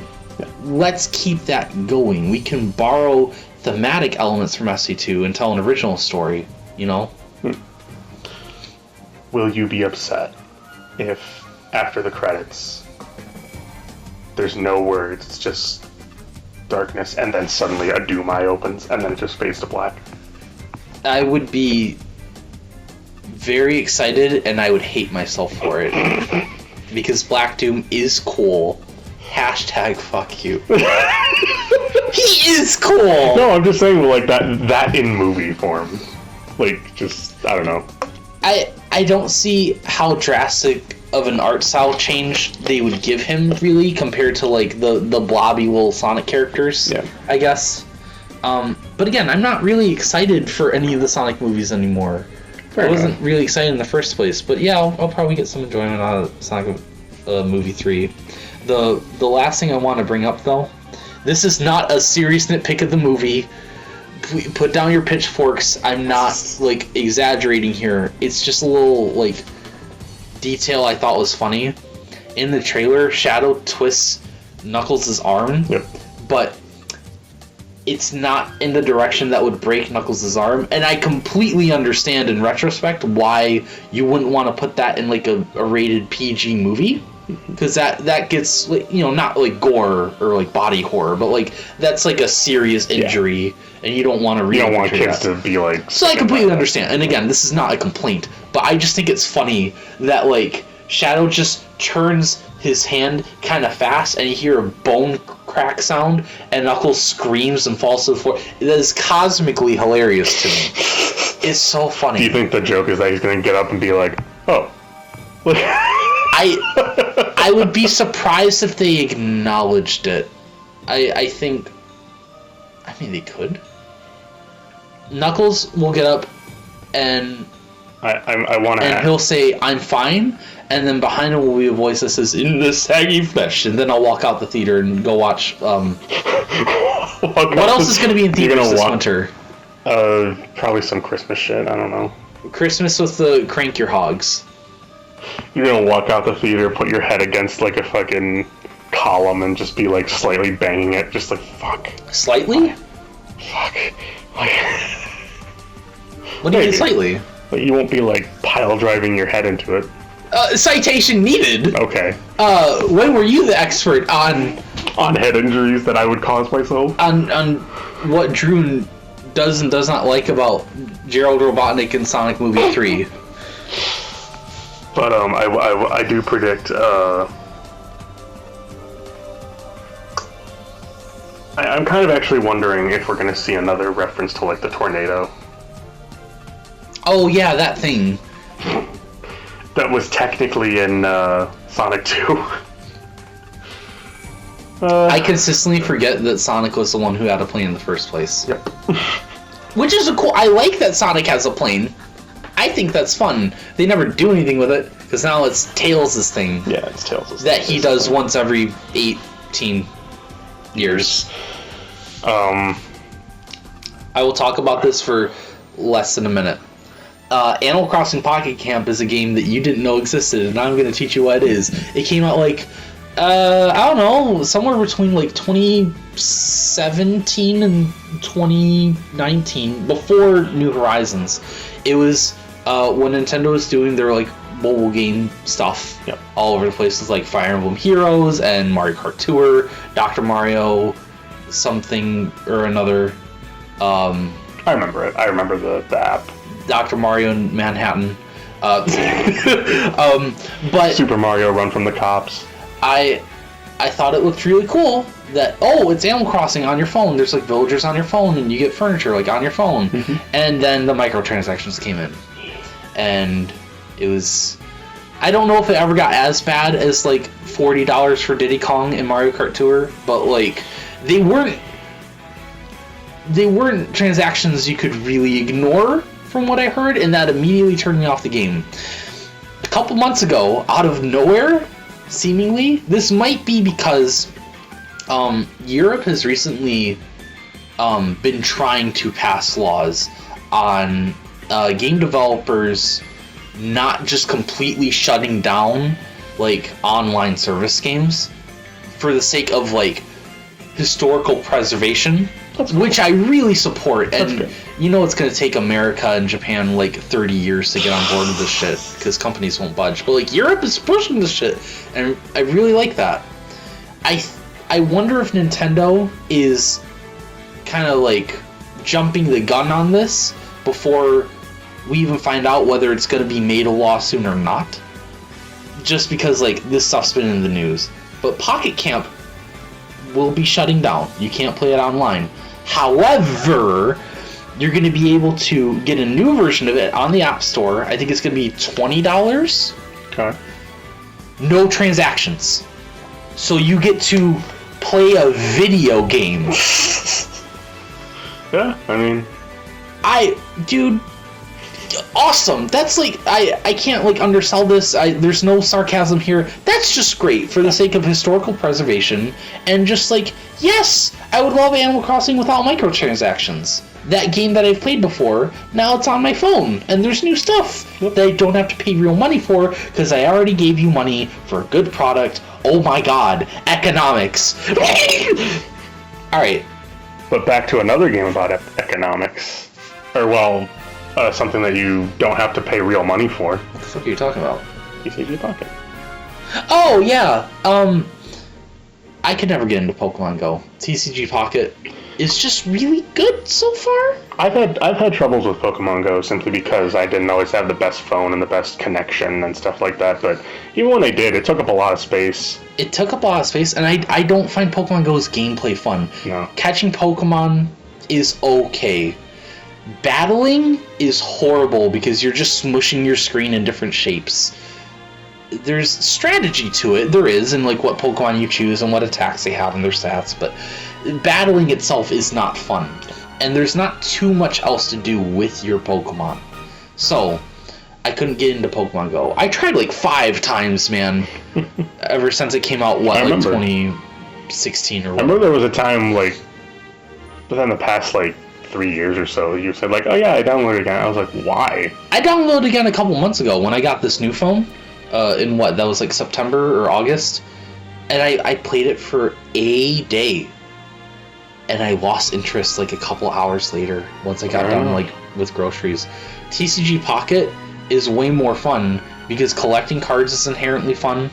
You get 2 free packs a day or more if you use items that, at least at this stage in the game, they're not being stingy with it. You get items pretty easily. Log in every day, pull this every day. Do a couple battles online. Do these like solo player challenges. You get items kind of up the wazoo, man. I have like 400 cards and I haven't spent a dime. Not bad. Are a lot of them really samey, or what do you mean? Like a lot of them the same Pokemons? I think the only the only card where there's like a noticeable repeat is there's like 3 Eevee cards that have different art but the same attack and the same health. But like any other time there's more than one version of a Pokemon, it's like you have Lapras and then you have like Lapras EX, where it's like completely different art, completely brand new attacks. I'll just break this down for you. In Zenless Zone Zero, when you so there's a thing where there's like A ranks and S ranks. S ranks obviously very hard to get. A ranks you kind of get every like 10 pulls. And they give you a lot of pulls for free. Yeah. Just by playing the game. When you get 6 of the same character, because like getting the same character repeated gives them like additional power-ups, but it only goes to 6. When you get 6 of the same character, they'll just, and like you get another one, they'll just give you a refund. And just like give you a chance to pull one more time. Oh no, they ain't gonna do that shit with us. But I'm just saying, like if you pull the same, though. I was wondering, like, because like if you like pull the same Pokemon card a few times and you're just like, oh okay, are they gonna just, does that do anything for you, or does that just be like, oh, I got 2 of the same? My one critique of this so far is they don't have trading yet. Okay. Trading is in the name of the game. So it's kind of weird. At least we didn't have to wait on battling, but like, why do I have to wait for either, I guess?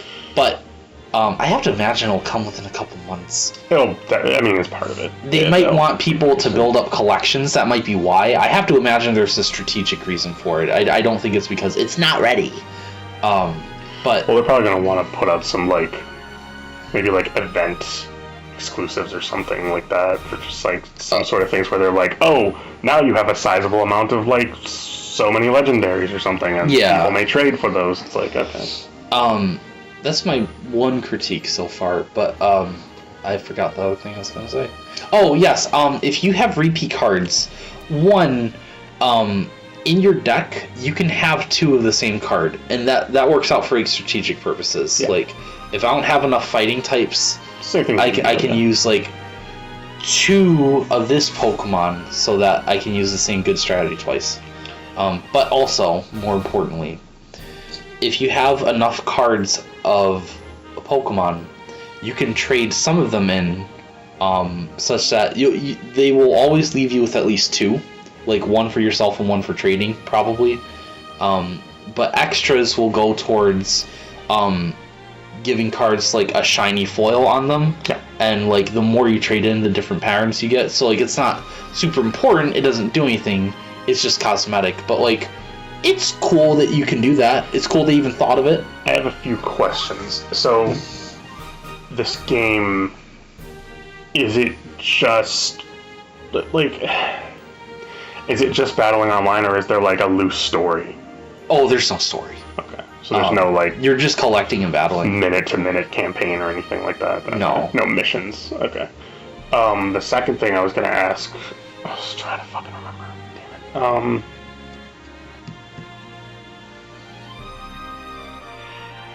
It was like,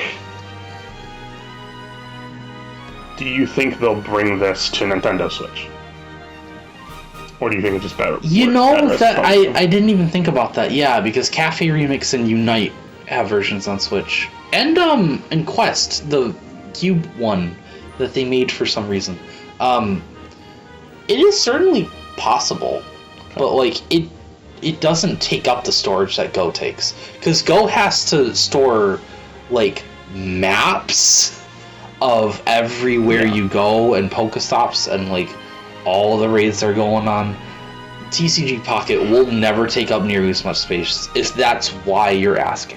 The reason I'm asking is because I have a friend of mine, Jeff, who he has a similar. I mean, like, this is what got me on the topic before they even announced this thing. Was he had a Yu-Gi-Oh game where he was playing on PS5, and I was like, fucking, why don't they do this for Pokemon? Lo and behold, they do it like a few months after I discovered that. Yeah. And I'm like, oh man, like, I wonder if they'll bring this to console. Just because, why not? Like, it doesn't hurt that. I imagine it doesn't hurt them to just port it over and be like, hey, you can also play it here. The one thing that leads you to believe that they won't is you play the game in portrait mode, not in landscape mode. Cafe Remix, Quest, and Unite are all played in landscape mode on your phone, Gotcha. So it's easier to translate. And they could just rebuild the game from the ground up so it works in like a 16:9 aspect ratio. They wouldn't have to rebuild it, they would just have to kind of restructure and But that's a lot of effort to go through still, and I would think if that's something they were going to want to do, they would have already planned it, and you would just play the game in landscape mode. So I'm guessing it's just going to stay on phones. Okay. Alright. But do you have anything else, or? No. The last thing I have is Dragon Ball Sparking Zero. So, I know you are not the biggest Ball Dragon fan. Don't ever say that again. Fair enough. Dragon Ball fan. You're not even a fan, but you know what a Goku is, and you've seen a Vegeta, so you basically know what it is. I know that Goku is a hapless cuck, and Vegeta is kind of Shadow before Shadow, and I know that all the characters' names are really dumb and stupid and dumb. All the Saiyans are named after vegetables. And Germa does a hauntingly good Mr. Satan impression for no reason. And that's everything. There you go. So I approve. Sparking Zero is basically a continuation of the Budokai Tenkaichi games, which is more focused on single-player combat. Back in that, well, actually, it's more focused on the story aspect, but this one takes it a bit differently. This one, they seem to really be pushing that whole like online thing, and it's not the best. It's not bad online. It's just that like the fighting is very, very fast paced, and this is one of those games where it's just like every so often I had to take a break because you know Dragon Ball Z fighting, and if you've seen it, oh fuck. But the online runs well then? It runs decently enough, yeah. Oh, that's good. There's no... I've never had any problems. I've had, like, one connectivity issue, and that was, I think, because the guy quit halfway through. But, So it's not Smash? Yeah. Oh, thank God. Not everyone is as bad as Nintendo at fucking online games. But, Stick Fight being a perfect example. Well, any online Nintendo game, but, like, the story is really confusingly broken up into, like, 7 different characters, where you'll play through, like, Goku's missions, then you'll move to the next character, and you'll replay the story again, but from the different character's perspective, and it's like, I kind of like that, but it's a bit weird to, like, be like, oh yeah, I just beat the main guy as Goku, now I'm back to, like, level 2. Like, Yeah. it's a bit weird, but, I played it and enjoyed it well enough. My only problem is that there's a distinct, to me at least, a lack of, like, challenge features. Like, you know how in Smash Bros. You had, like, your event modes? Yeah. There doesn't really seem to be a big event mode. It's just kind of the tournaments and, like, you just kind of do your own thing, and it's like... It's kind of surprising, to be honest. There's custom battles, which are neat, and, I certainly delved into those a little bit, but it's like... It doesn't always feel the same when you have to make it yourself. Yeah, and it's like, to have your challenge before you and be, like, approaching it, it's like... I don't want to set that up. I want it to be like something that challenges me, like the old games did. But it's like, I don't know. That's a problem I've ran into. Sometimes I've seen people, especially one of my friends. He beat the game. He beat a stage where he had to. So the best way to describe this is, if you think it's press the right trigger, you can lower the difficulty, and you'll be more on set to just kind of the normal path of the game. But if you have it on the normal setting and you beat like a certain criteria that they have in the game, be it like defeating the enemy or like weakening them in such amount of time, you can unlock like a special separate ending, and that's like for basically each mission. And my friend was so good at the game, he kept getting that special mission.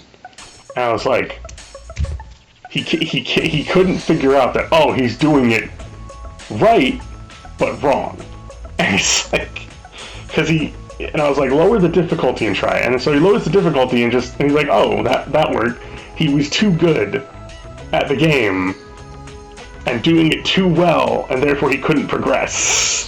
So it's like, it was such a weird problem, because it rewards you with like, oh, a different alternate ending, like, oh, what if the timeline split this way, and it's like, oh, that's not the right way, you gotta go this way because that's where the more missions are that branch off. Interesting. But I guess that's not every problem that he had, because again, he was just too good at that stage. But it was just funny to me how there was no safety net there. It's like you had to. There's also a difference in CPUs, where CPUs can be anywhere from incredibly inept to go fuck yourself hard. Where they are... So, I want to describe to you, and I want to see if you can keep up with this. I will punch a bad guy. They will teleport behind me. Typical Dragon Ball Z thing. I will teleport behind them because that's a counter to their first teleport. Then I try and hit them, and they teleport again. Now I'm getting sick of it. I teleport again, and they do it again, and by that time I'm done. I'm like, it happens in the blink of an eye, and you're just so frustrated. You're like, what? So like, I countered your counter twice, and you're doing this again. So it's the Wii Sports Tennis No You video? Oh gosh, and it's like... That's great. And that's how difficult the AIs can be, where they're just like, they're so balls difficult, where you're just like, I just want to play the game. No, you're gonna learn to play. You're gonna learn today. Oh, you're gonna learn how to be a Super Saiyan. And plus, a lot of the moves just feel like they don't connect as well as they used to, where it's, there's rush attacks, where it's like, oh, you rush at someone and kind of like a sequence starts and you do the sequence. Those were, in the old games, you could block those, but I think you had to block them like a specific way in order to like really counter where they were hitting. In this one, if you just block, you will just run into them and like their shield will break and stuff, but it's like, okay, well you just spent 3 bars of energy to do that move. Now you just gotta punch them again to build that up. Yeah. Or, worse, and this has happened to me so many fucking times it hurts, you'll just dash right past them. And you're like, and it's just because they moved a pixel out of the way. And there's no lock on. Yeah, and the old game had lock on. And it's like, what the fuck? Like, what? Like, this game does have lock on, but like, if they move, it doesn't follow. And it's like, that it feels like such a mistake. Like, it takes away from the fun value of it too, because you want to do the cool sequence. Yeah. It's like, what the fuck are we doing? It seems kind of weird because you'd think the lock-on target would follow, and the trade-off would be that, like, the other player can still block it anyway. Yeah. So it requires them to have good timing. And it's such a fallible system, and like, that being said, I do appreciate the gameplay and the way everything is set up, like transformations, fusions, and everything, all set up pretty well.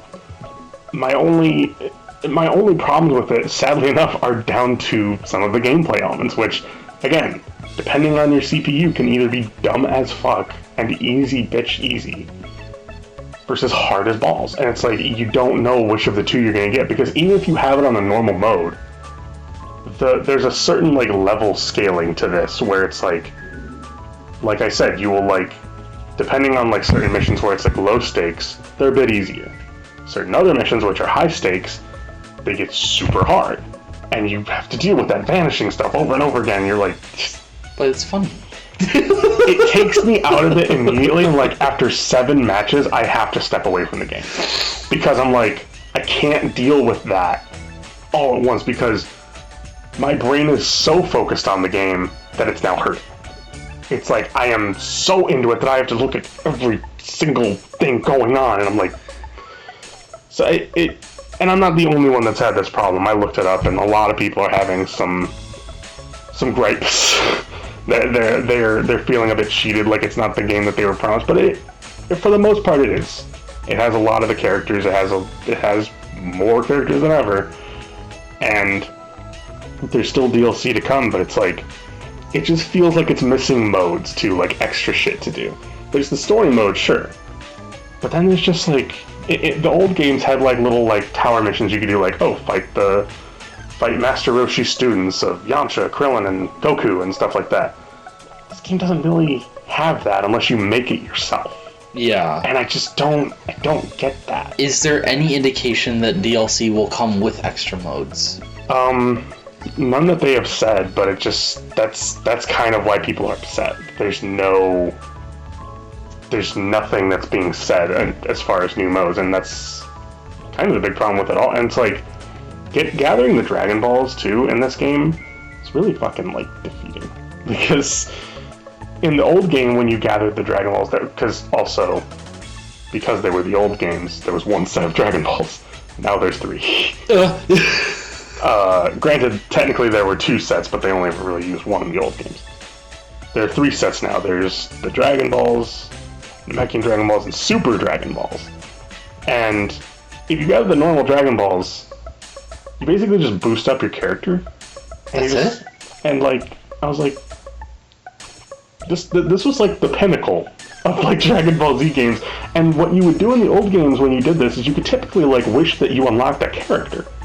And that's what I was waiting for. I was like waiting to see options of like, oh, unlock this character. I was like, oh, okay, cool. No, nothing like that. It's usually like, oh, help you get over a certain part of the story that you're stuck on. And it's like, so it's a cheat pass? Like, what? What are we doing here? And it's like, oh, raise your player level by 1. It's like, but it's a Shinron! This is the fucking dragon, and he's just gonna help me cheat it? Yeah. Like, what the fuck? Rayquaza will give you a rare candy, and you will like it. Fucking Rayquaza. I'm sorry. You like, I pointed to you pointed to your Rayquaza figure, and I didn't see it right away, and I saw All Might. I was so horribly confused. I thought you were gaslighting me. But that's the closest thing I have to Shinra, so I have like the Dragon Balls right there. Yeah. But Okay. All Might could probably grant wishes. I only got up to the second to last episode of season 1 when I got tired of the pacing. And then I watched 368 episodes of One Piece because I'm a massive fucking hypocrite. But All Might could probably grant wishes. I won't go into this now, but fucking... I just to get back on topic, the Sorry. That's fine. And that's the thing is that like they have these like little like checklist challenges like where it's like it's a big like self-imposed thing where it's like, oh, play as this character so many times. And it's like do this attack so many times. It's like I don't feel like challenges. It just feels like playing the game. Yeah. I don't get that, and so it feels like there needs to be more. And I'm shocked that there isn't. Because the story isn't that hard. Once you really sit down and play it, you can pretty much blast through most of it. The what if stuff is fun, like they often have what if sagas with like, oh, what if this character got super powered up and beat this whole army or whatever, and they run with that for like a little bit. But that's not like a big plot element, that's not like a big like gameplay element. Yeah. And so I'm really wondering like, where is all this extra stuff? And like, maybe it's in multiplayer, I guess, but like I've played multiplayer like a few times and I'm not like super invested. Yeah. It's just, I don't know, like it just not entirely for me, but I do like the game. I wish there were more. There is quite a number of soundtracks in it, which I appreciate because they all feel like Dragon Ball, and that's good. I do wish the Bruce Faulconer legendary score was in here, but it's a very. If you love Dragon Ball, yes, you're gonna love this game. But I wouldn't recommend this to someone who hasn't watched all Dragon Ball Z. Yeah. It's like, I would probably recommend one of the older games because they're funner to play anyways. See, it just kind of makes me big sad because I specifically wanted to save Sparking Zero for the end here because I thought it'd be an easy win. But now we can't end on forced positivity like an afternoon talk show like The View. So now I don't know what to do. Forced positivity, have you seen The View lately? They're crying that we're gonna die.